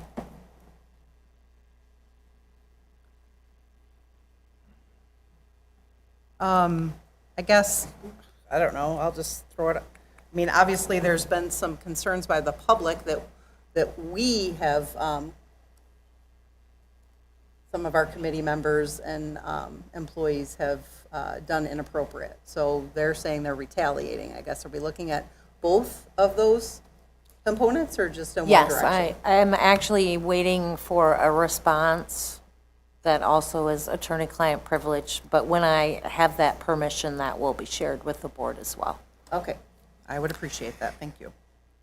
Just a question of scope here. Is it within scope of what we're asking the attorney to look into? Is it so broad as to not just be, I mean, I guess we're limiting it to appointees and employees and that, so I guess that maybe that answered my question. But, you know, as I look at some of the Facebook posts,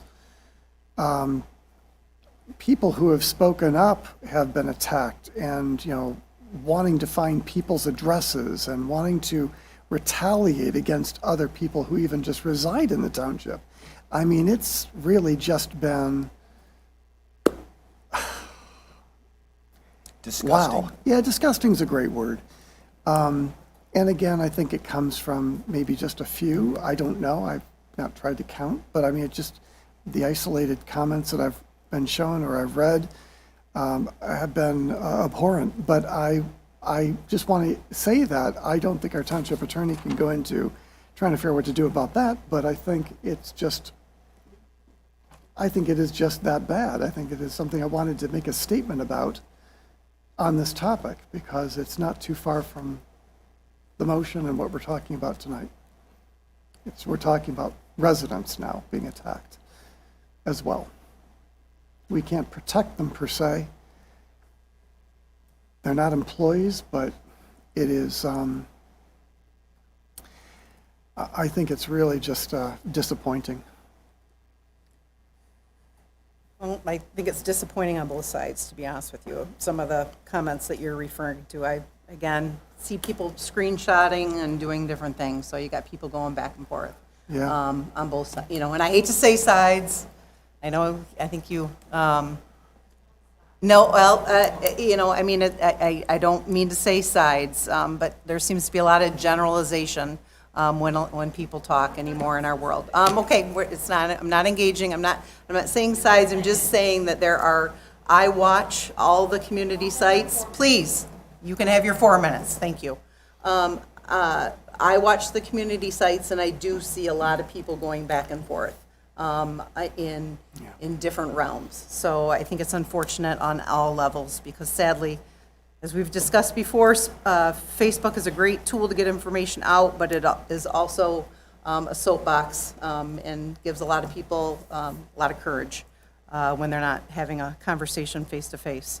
So with that, we have a motion on the table by Mr. Westerbarth, support by Mr. Spencer, for a not-to-exceed amount of 10 hours to have our attorney review, basically correspondence, I guess you would say. Yep. Tammy, okay? And that was support by me.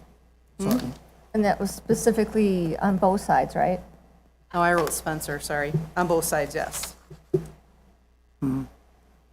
It was by you, Yes. Josh? Okay, sorry, I wrote Spencer. So, all right, are we ready for a vote then? Would that also include like, Okay. All right, roll call, please. Mr. Cummings? Yes. Mr. Palmer? Yes. Mr. Sutton, yes. Mr. Worcester. Yes. Ms. McGuire? yes, Mr. Spencer? Yes. Ms. Richards? Yes, motion carried. All right, moving on. Number 4, creation of a subcommittee within the Planning Commission to investigate and initiate the planning process for a new multi-use facility to include community center, police, fire, community meeting space, and township offices. Thank you, Ann. Again, that was an ad that I sent to Tammy last week that I wanted to discuss. This month, I attended the EIC meeting, as well as the Planning Commission meeting here, just last Monday night. And listening to everybody and some of the grants that may be available, some money out there, but it involves projects that have to be really in a ready state. And Mr. Palmer made some comments at the Planning Commission meeting and kind of brought this up again, so I basically took his lead from there and wanted it added to talk about. I think this board should charge the Planning Commission to appoint a subcommittee of both, let's say, some township officials, can't have a quorum, but our Planning Commission members, as well as engage the public to be part of that subcommittee, to look at some of our future needs. As we all know, we do have some future needs. I'm a proponent of a community center, if we can find a way to pay for it. And I know as far as the township and police and fire and our offices, maybe they're in the locations that they are, maybe they get reconfigured. We've got plenty of land throughout the township, but let's start planning to see what that looks like. We don't have the funds today, but if we don't start looking at an actual project and start investigating grants, we're never going to get there. And I think the appropriate place for this is in the Planning Commission and the subcommittee and within that commission. So with that, I'd like to make a motion that we charge the Planning Commission to appoint a subcommittee to look at a, lack of a better terms, a multi-use facility for our township. Support?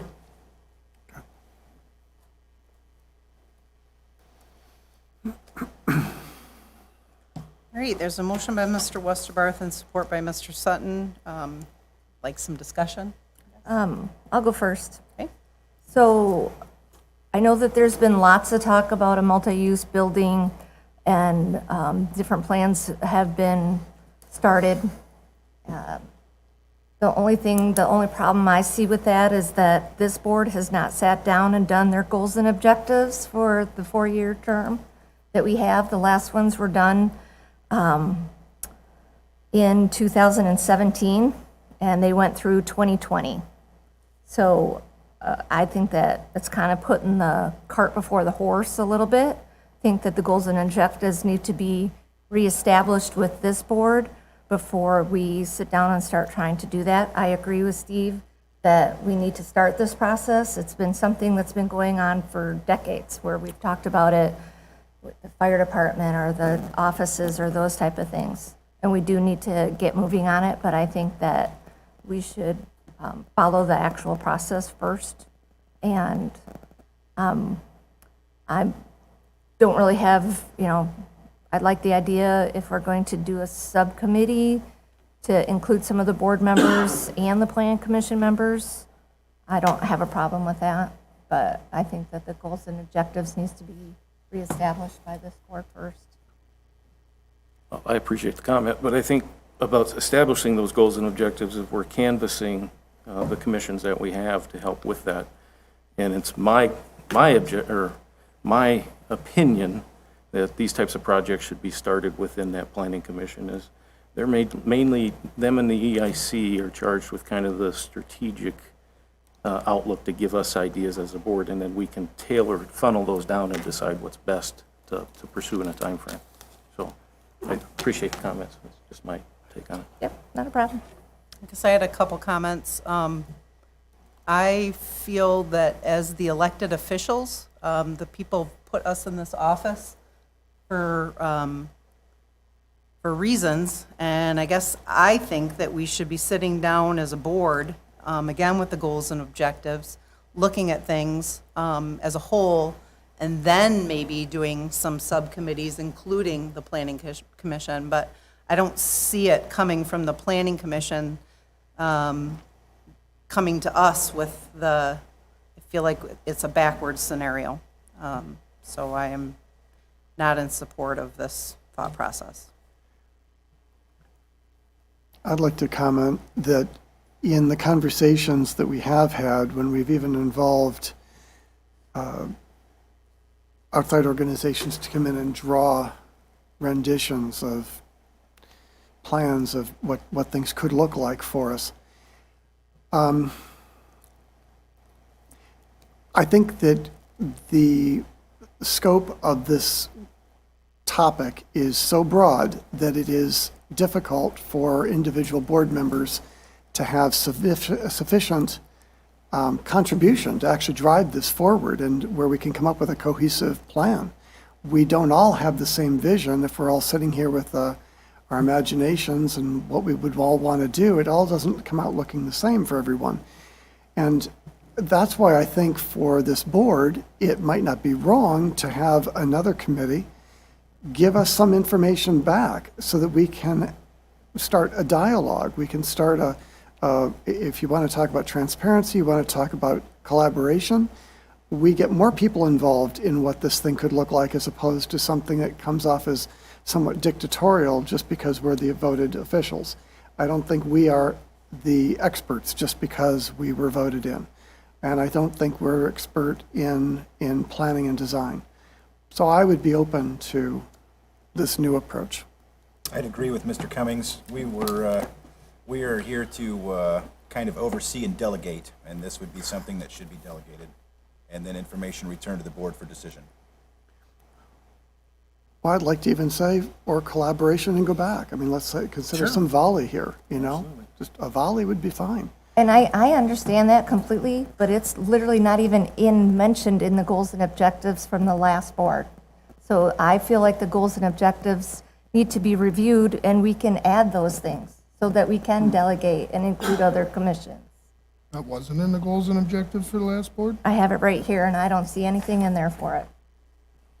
And I'm not saying it wouldn't be a collaboration, Jeremy or Tim or Steve, that I'm not proposing. I guess it would be helpful when we have agenda items on here that we knew what it was that we were going to be discussing moving forward.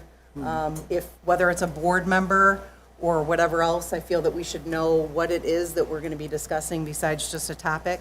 So I really didn't know. I had asked a question earlier today in regard to what was, what was this?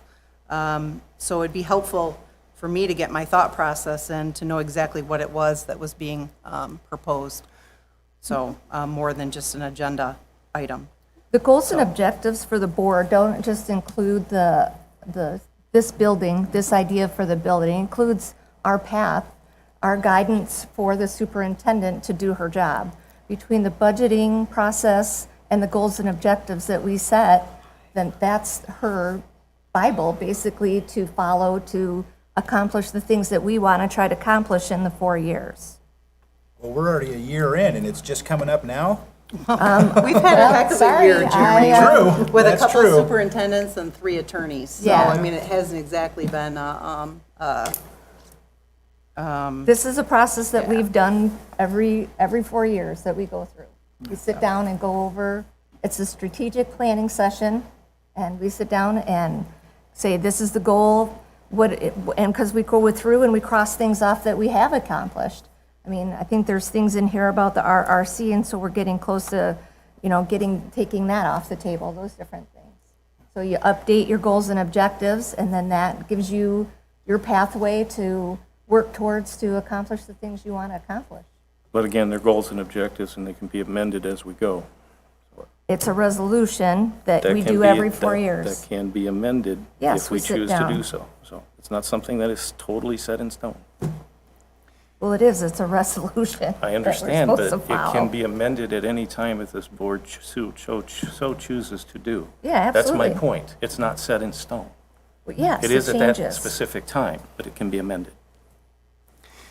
And I have 2 points. One was in response to what you were saying, I don't know any more than you do. Before this meeting, I read the agenda just like you did, and I'm giving you my spontaneous comments here tonight, not because I spoke to anybody about this agenda item before this meeting. But I do want to say that it would be, in my ideal scene, gosh, if it could be perfect, I would love it that this board see on this topic a unanimous vote as opposed to a majority pushing something that maybe other people don't feel as positive about. It would be best if we actually all agreed on this, and then we could figure out what we were going to do. So, I say if there's any hesitancy to adopt what either Steve is promoting or what you would rather see happen, let's work that out. Let's start that discussion now. And maybe in the next agenda, we put in a topic that can bring this again to the table in a vote so we can all agree on the approach. Well, I guess I would agree with what Ms. McGuire said, and that's that we sit down as a board in a work session and have a goals and objectives. Yeah. Okay. For this, and then go from there before we task anybody. If our goals and objectives are not to do a community center or the different things as a board, and we don't have a plan in place, then we would be setting up our planning commission for failure. We'd be tasking them or our EIC board to do something that when we came back, we didn't feel good about. So I guess I would like the board to sit down and set goals and objectives, is my thought process. Not have it be reversed.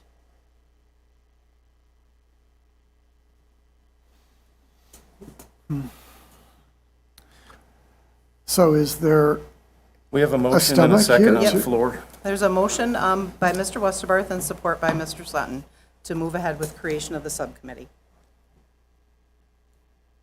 So we'll call that to a vote. Mr. Spencer?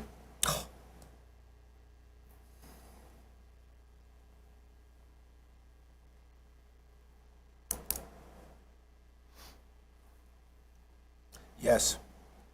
Mr. Cummings? No. Mr. Palmer? Yes. Mr. Sutton, yes. Mr. Worcestebarth? Yes. Ms. McGuire? No, Ms. Richards? No. Motion passed.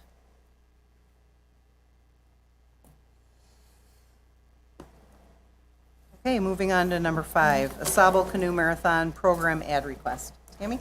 All right, you have in your packet a request from the Asabo Canoe Marathon for our annual $500 full-page ad. This is something that we have done every year for, I don't know how long, since way before me, in support of the marathon. Yep. I'll move to spend $500 on an advertisement for the Asabo River Canoe Marathon's literature. Support. There's a motion by Mr. Spencer, support by Mr. Westerbarth. Are we going to go with the same ad? I guess I would like to see some pictures that included people, maybe in the yurt and the camping, but. Might be kind of hard to get right now. Yeah, I mean, I would black and white, isn't it? assume that there's probably some pictures out there that somebody's taken in the summertime. I Should can I amend ask. my motion for, so that we can see it before it's approved? I don't think we need It's to due see by it, I the guess it would just, 18th. yeah, I think, I mean, You know what we want. it would just be nice to have some I can humans in try. it. How's that? I can Mind try to reading. have the, yes. All right, roll call, please. Mr. Cummings? Yes. Ms. McGuire? yes. Mr. Spencer? Yes. Mr. Palmer? Yes. Mr. Sutton, yes. Mr. Wusterbarth? Yes. Ms. Richards? Yes, motion carried. Then we have that agenda addition, the Michigan Municipal Underwriters. Josh? All right, I did email this out to you guys on Friday, but I wanted to make sure you had a hard copy. Looking for approval of our township municipal insurance plan. This is all of our property, casualty, bonds, our entire plan. I did print out the summary, billing, outline of coverages for you. The other one was attached in the email, about 867 pages, I believe, going through all of our things that are covered.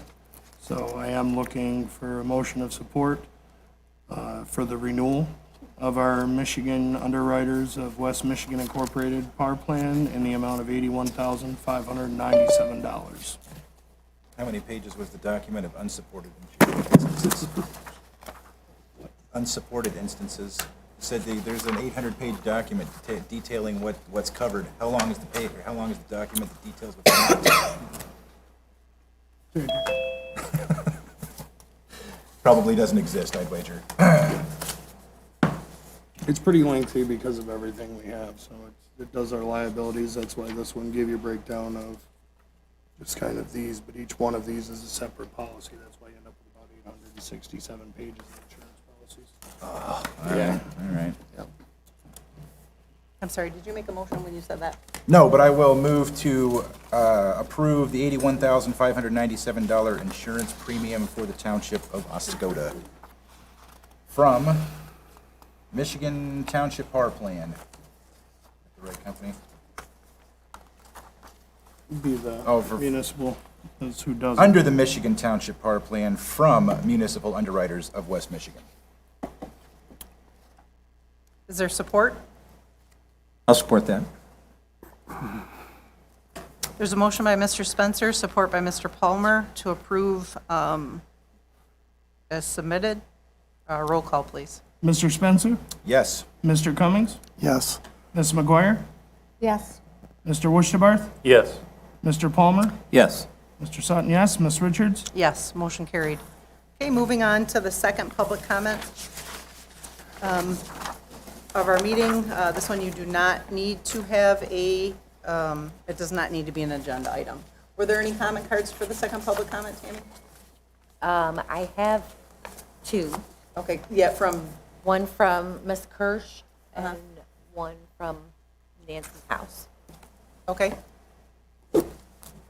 We'll just have Nancy, if you don't mind, she's closer. Do you mind if she starts? Okay, go ahead, Nancy.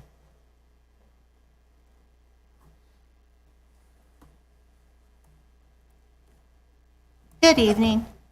My name is Nancy House, and I am an Oscoda resident, have been since 1968.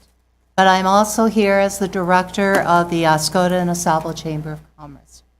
My apologies first off to the members of the board for being unable to attend your last meeting when the board was considering the township's advertisement for the back of the 2022 Community Profile and Membership Directory.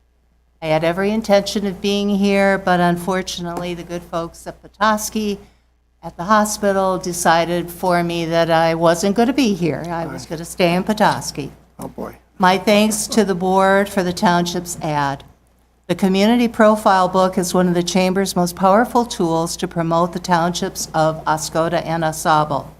They are not only given out at the Chamber office, but they are delivered to MDOT's welcome centers across the state. They are available to our local lodging establishments for their guests, and it's used to refer anyone who calls or contacts the Chamber for a variety of businesses for whatever the need may be that people have. As many of you know, the Chamber wears a variety of hats. We are a welcome center for those visiting the area. We are an event planner. For example, you're all familiar with Art on the Beach, our 4th of July activities, the Northern Lights Parade and holiday celebrations, the Fall Harvest Block Party, which, by the way, I brought a camel to Oscoda. I was very proud of that accomplishment. And, of course, our Paul Bunyan Days in September. And, of course, our biggest job is in our mission statement of the Chamber, which reads in part, and I quote, "We are dedicated to meeting the needs of our members through the aggressive promotions of a healthy business climate," unquote. I feel like I'm a cheerleader for Oscoda and Asabo, and that's a good job to have. It really is. There's a lot of good in these communities. As a chamber director, I encourage all of our board to stop into the chamber office and see what we have, and I thank you all for your continued support of the Chamber of Commerce. Thank you. Thank you. Thank you. Hey, John?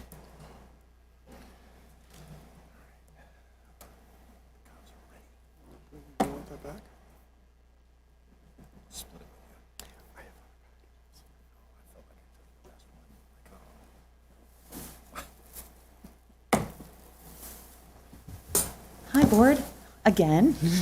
Yeah, sorry about that earlier. Mildly awkward following up Nancy. I am not here in any way to step on your toes, so I would like to preface what I'm about to say with that. I'd also like to start out with, let's touch on the vein of where we've been with negativity and Facebook, and I'll be the first one to say that I kicked off a firestorm. Apparently, taking your gloves off means a little bit more to some people than it does others. And I do believe that the retaliation comment to that was not meant to be as threatening as it came out. That's about as best of a peace offering as I can give you on that situation. It has been carried on where I've been called a criminal. I've been called a lot of things by fellow townspeople. It's in writing. I have it. And that's not fair, because I'm not. I'm a really good person that has a really big heart that wants nothing more than to see Oscoda succeed. And when I stepped back 3-4 weeks ago and looked at the rhetoric, and I swear to God, if I heard the word hammerhead one more time, I think I was going to take a gun out. And I realized how grating this is on the community. And that's absolutely not my intention of anything. That's not bringing us together. It's pulling us apart. And I do have to say that what I heard today was disheartening. I really feel Zoom is a means for people with disabilities. I feel we're taking ability. You've heard that term where somebody slams somebody because they can't do something, and I really feel we're doing that, slapping some people in the face. I understand it didn't kick off the way you wanted it to. I understand there's a lot of kickback you don't like and negativity in your positions. You didn't ask for that. You came on with good hearts and intentions as well. So stepping back, I did some research of my own. I brought back some of the rhetoric, and I started asking people in the community, what does Oscoda need? What are we lacking? And we're lacking events. There are no draws to Oscoda anymore. Jan, bless her heart, and again, not slamming. No, I know you're Nancy, but Jan runs the fertile field. Nancy, you're doing the commerce, and I know you guys are working really, really hard, but you need some help. You guys cannot do this alone. 12 people out at Fertile Field once a month is not the draw that we need up here.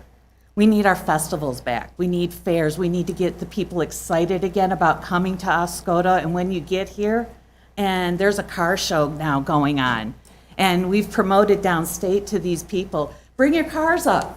We're going to have 5 car shows this year, and people are already excited about that. And I don't even have your approval yet. I'm just going out there because Oscoda means that much to me. And I'm going to take that energy, and I'm not going to come at you as hard. I'm going to watch you like a fine-tooth comb, don't get me wrong. This is Oscoda, and it deserves the best. But I'm going to take these energies that I've had. I've run business. I took a U-Haul dealership that didn't exist in the middle of a town, a little town like Oscoda, and I made it a top 100 dealership in a year. They couldn't believe it. I've got awards. People like doing business with me, and you know what people like doing more with me than anything is having fun, because I bring funsies. I don't know if you know my back. I was a dispensary store manager. I know the laws very responsibly. This is more regulated. Guys, God, I'm sorry. Next time, we will get into the events that I have planned for Oscoda. They're exciting. Tammy and I sat down for an hour today. She's going to fill you in. And next time, if you have questions, I'm going to be here, and let's vote, and let's make Oscoda exciting again. Okay, Thank you. Jen. Thank you. Thank you. Okay, anybody else on the, okay, Kathy?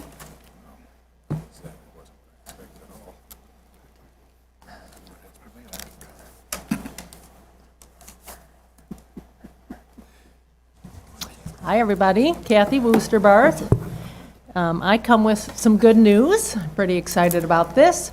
The first thing is that there's good news that the work that the goals and objectives, is that the document, goals and objectives for the board, they're almost all planned out because you have a master plan, you have a capital improvement plan, and the master improvement plan includes all these action items with associated, persons responsible. So that is a starting point for your goals and objectives for the board. And it was intended to be that way, for all of those documents to be cohesive so that they work together. And so you're going to step right in there, and all you have to do is look at that document, because that's our guiding principle for our township, is that master plan that we've done so much work on. All right, so that's my comment on that. The second really great piece of news I'm personally so excited about is the state of Michigan has worked on an exposure assessment for the Oscoda area related to PFAS exposure. So this will be implemented this year between the end of, in the springtime through to be completed by the end of the year.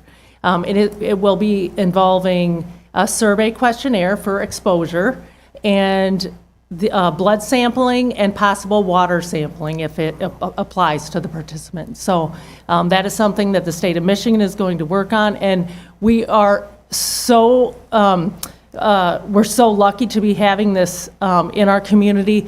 The value of these tests, just the blood test alone, is valued at $900 per person. Think about that. Wow. You cannot go anywhere in the state of Michigan unless you are involved in a study to get these blood tests.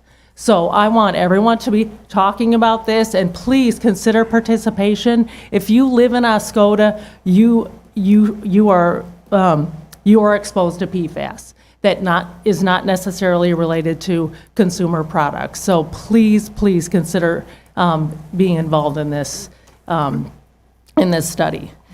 All right, the next thing I want to mention is not such good news. The National PFAS Contamination Coalition is meeting with Secretary Richard Kidd from the Department of Defense on a quarterly basis. He fielded some questions with us in October. One of them is whether they were aware of the exposure that people on our Ward Smith Air Force Base, if they were aware of the exposure that they might have from contaminated groundwater on the base. They responded back to us in January that there is no data that suggests that veterans, civilians, and their families on the base had any substantial data that linked with contaminated groundwater in their consumption. Wow. We were told that last week. Wow. Everyone should be disgusted about that information. Yep. In 1983, I think it was, I have some things, I'm not going to read it, but there are veterans that were serving in that area, in that time frame, that documented the wells that were placed on that base, that we know that they were receiving all of their water from that base in those highly contaminated plumes. Yes. So you remember that when you think about the Air Force and how they're treating Oscoda. Yes. Thank you. Good point. Thank you. Letting us know there's a RAB meeting here at 5 o'clock on Wednesday. So. Thank you, Kathy. Wednesday. Wednesday. Yeah, not Monday. I heard Monday, sorry. Okay, anybody else in the room wish to do public comment? Come up.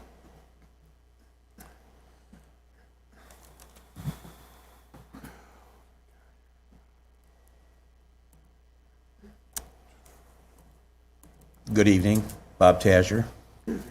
For over the last 8 years, I've been coming up here and talking at these meetings, and a lot of times I've been stressing the point about the master plan, what Kathy was very good at, bringing that forward, how we're all lined up.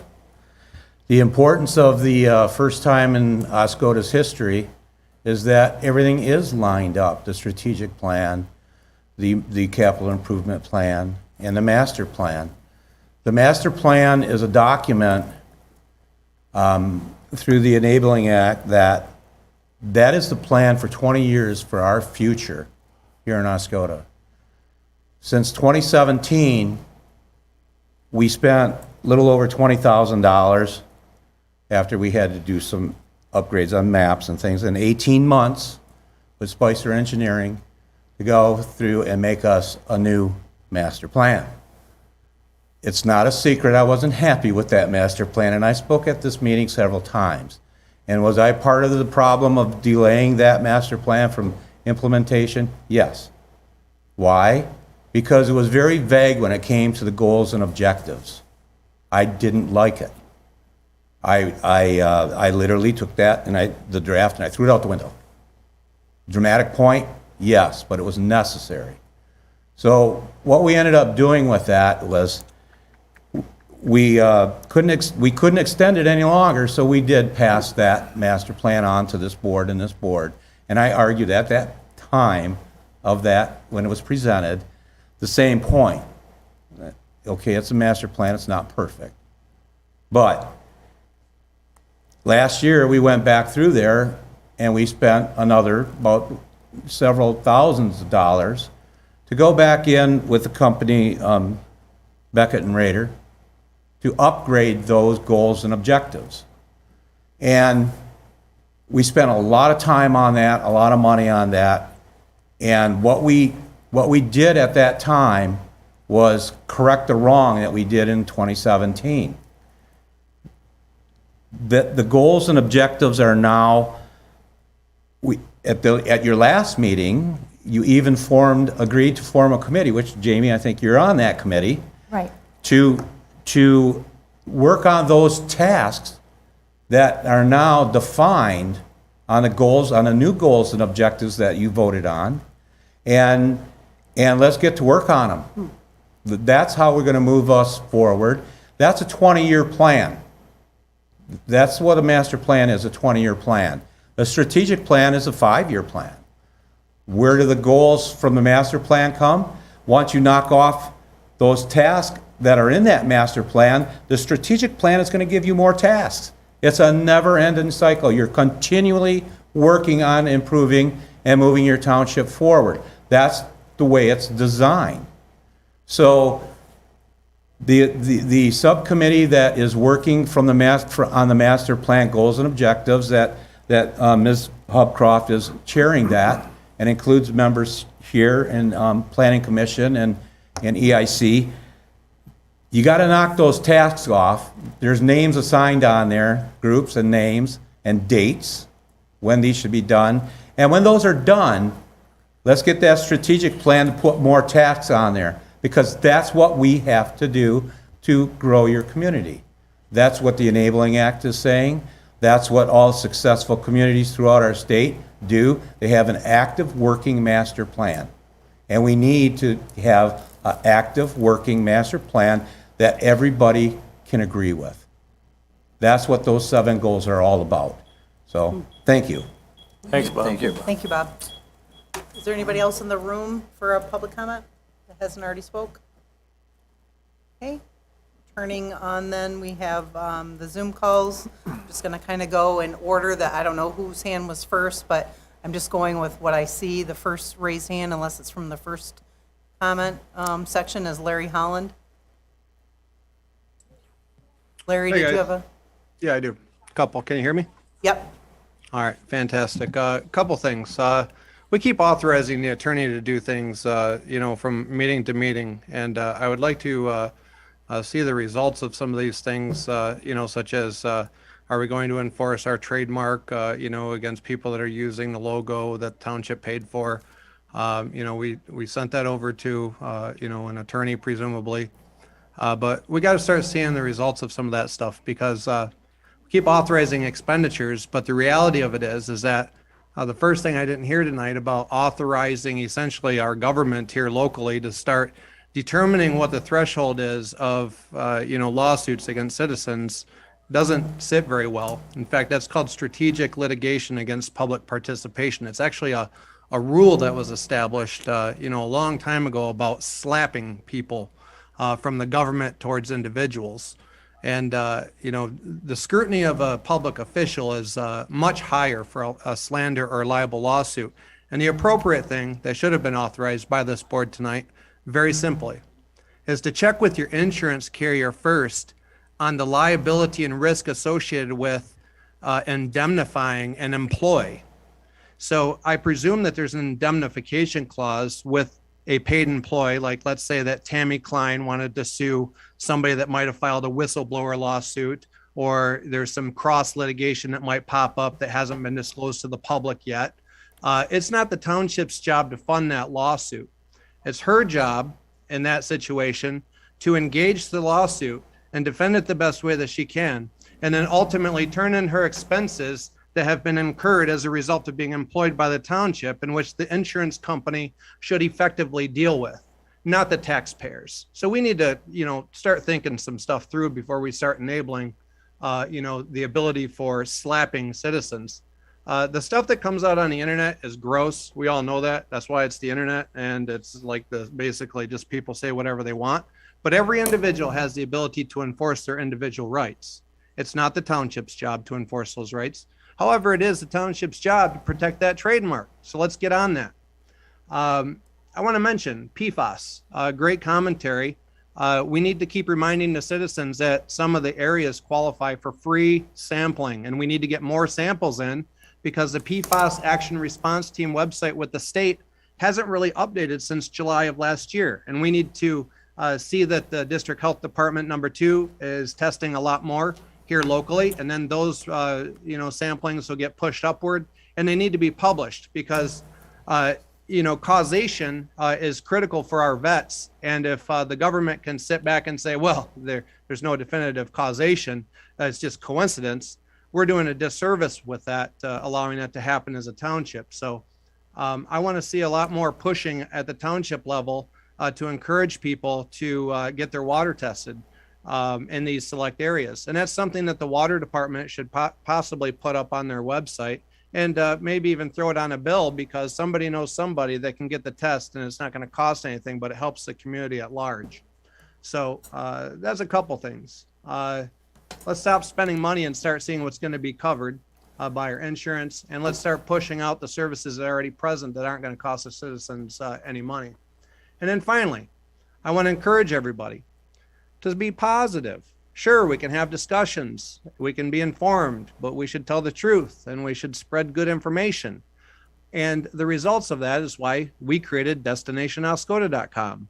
Check it out, www.destinationoscoda.com/events, and that's all the stuff to do in the area. We're going to keep doing that kind of stuff because we accentuate the positive and eliminate the negative. I don't care what everybody's fighting about. I care that people coming here have a good time. Have a good night. Thank you, excuse me. Thank you, Larry. Next on the raised hands, I see Deb Roush. Deb? All right, can you hear me? Yep. Okay, first I want to mention that I sent a letter to the township clerk or I should say an email on 127 requesting that something be put on the agenda, and never heard back from the clerk, never got a response. So I'm assuming that I was censored there. Okay, next. The people on this board just voted to end, the people on this board that just voted to end Zoom just gave the people that cannot physically attend our meetings the finger. You prove that your feelings are more important than allowing people that are in the military, part-time residents, disabled, elderly, parents without babysitters, et cetera, that cannot come to the meetings. I just can't even believe that you guys did that. We have technology nowadays that allows people to be at these meetings, people that have a right to be at those meetings, people that pay salaries, to pay some of your salaries to be at these meetings. You guys are just, your feelings are hurt, so you're going to retaliate by taking away our Zoom. We were bad little kids, so you're taking away our Zoom. How childish is that? I don't want to hear, when you're sitting there saying we need to go back to before COVID, okay, we're going to go back to before COVID. Are we going to go back to before there were televised meetings? Are we going to go back, how far back are we going to go? So basically what you guys are doing is, because some of the actions of a few that you feel were wrong, you're going to punish many, many people. And one of my main concerns is people that are in the military. And my husband served for 24 years. He served this country so that people have the right to speak and to be able to participate in their government. And he's, to this day, he served active duty for 24 years. He's coming up on 20 years as a civil service working for the Air Force. We live out of state because of his military service. We own 2 homes in Oscoda. I write checks to you guys. I hire local people. I pay my bills. I pay for my water that I don't use. And you guys are just doing this because your feelings are hurt. So if you guys want to play that game, and you think you're going to stop people from watching what you're doing and going on Facebook and talking about it, you're wrong. While we're mentioning Facebook, the reason a lot of these pages started is because board members and committee members went on there, banned people. I had Mrs. Taser telling people. Okay, Deb, Okay, please, you're not supposed to identify anybody's name, so. Okay. Well, I can't. Well, okay, I would don't say the have a wife of a magic- committee member telling people that my houses are sitting empty. Today, I had people on Facebook telling people the town I live in New York. I've had another committee member take screenshots of board minutes and put them on there and mock me. This was not started by the people that are trying to make you guys understand that we want to be heard, we want to be listened to. Your members did this. Your committee Okay, members Deb, did this. thank you. Your 4 minutes are up. And I can't stop somebody from saying something that I don't know they're going to say, so I'm sorry. I can only stop them after they say it. Okay. That being said, is there anybody else with a raised hand? Can you guys turn the 2 hands that already spoke? Can you flip them down? Thanks. Anybody else on the Zoom call? Yeah, hello? Yes. Hello?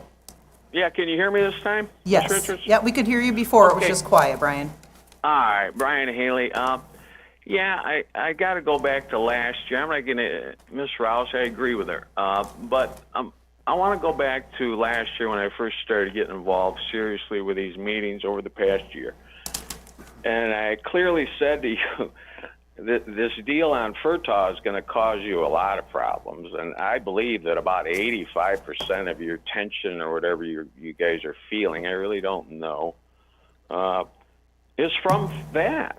But we got to ask ourselves why. Because, Ms. Richards, when I first started dealing with your board, you made a commitment that we would never go into closed session to consider the sale of real property. And, that was a positive for me. But my inner instincts, my business side instincts said I should drill down on this and secure it. Now, you haven't done any of those things, but we never resolved the problem. And this is where this all goes back to the Renovar deal of 2020. Now, let's understand that park, a lot of us had plans for that park. There's no doubt, Furtaw. And that's why it was in the 5-year plan to protect it. In fact, I felt good about it in 18, even when the prior board was trying to talk about putting a building here, there, or everywhere, and then it got nailed down, whatever, Furtaw. I knew it was protected in the 5-year plan, and I went in and talked to Mr. Schaefer and reiterated that, and we had a serious discussion on that. In my previous statement in the beginning of this meeting, we have not done a structural needs assessment on that building. And then you guys continue. You're leapfrogging things. You got to do that first. But getting back to this in 2020, the Renovar closed session clearly is against the law.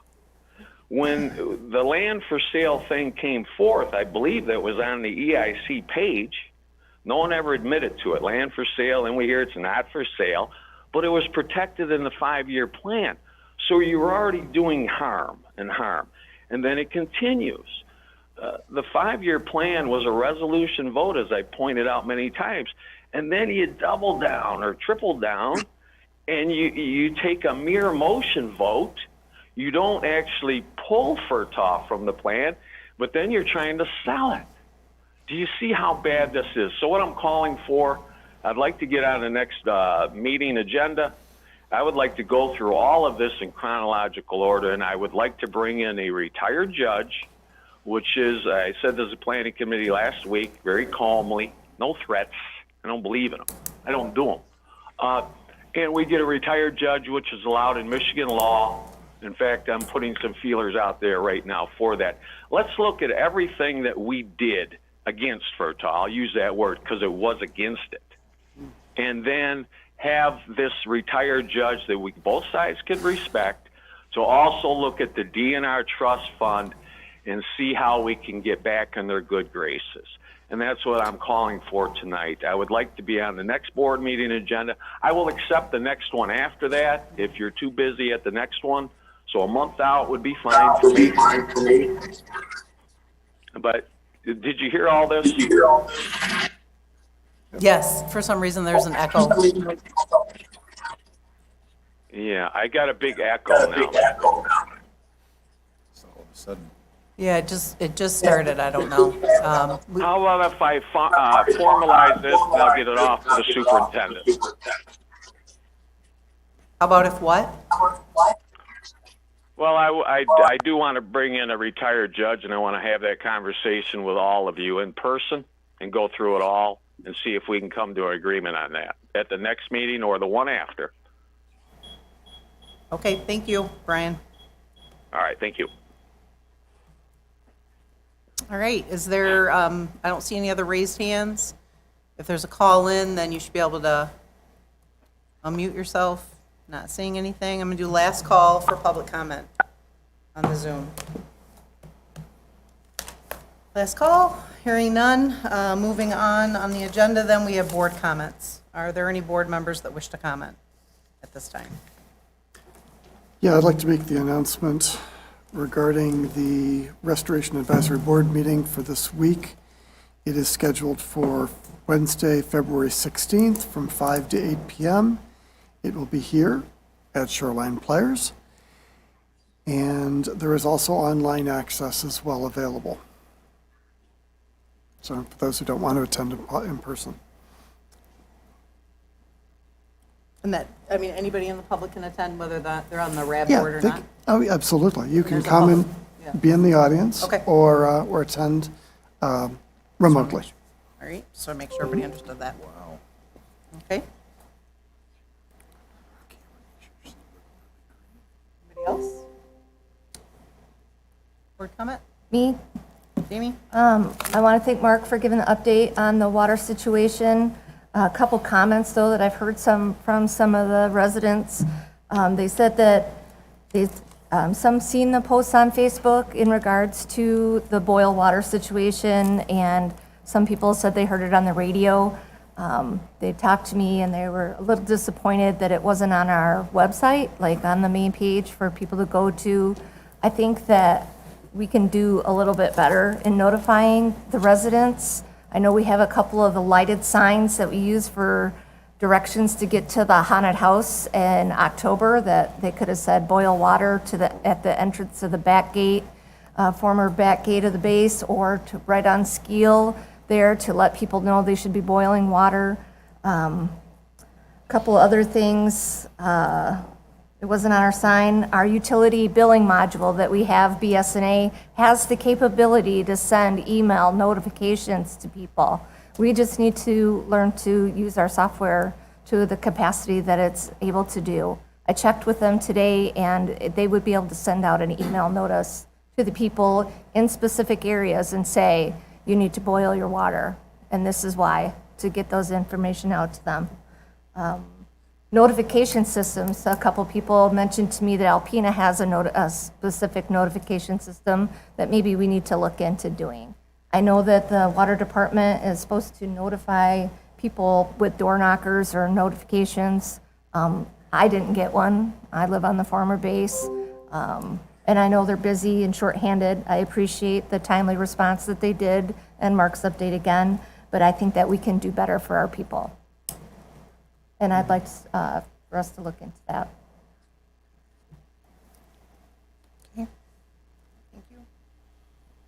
Steve or Bill, do you have anything? No, I don't have anything. Todd, again, our deepest condolences to you and your family. And Yes. Secondly, Todd, Tammy, you're doing a great job. Keep it up.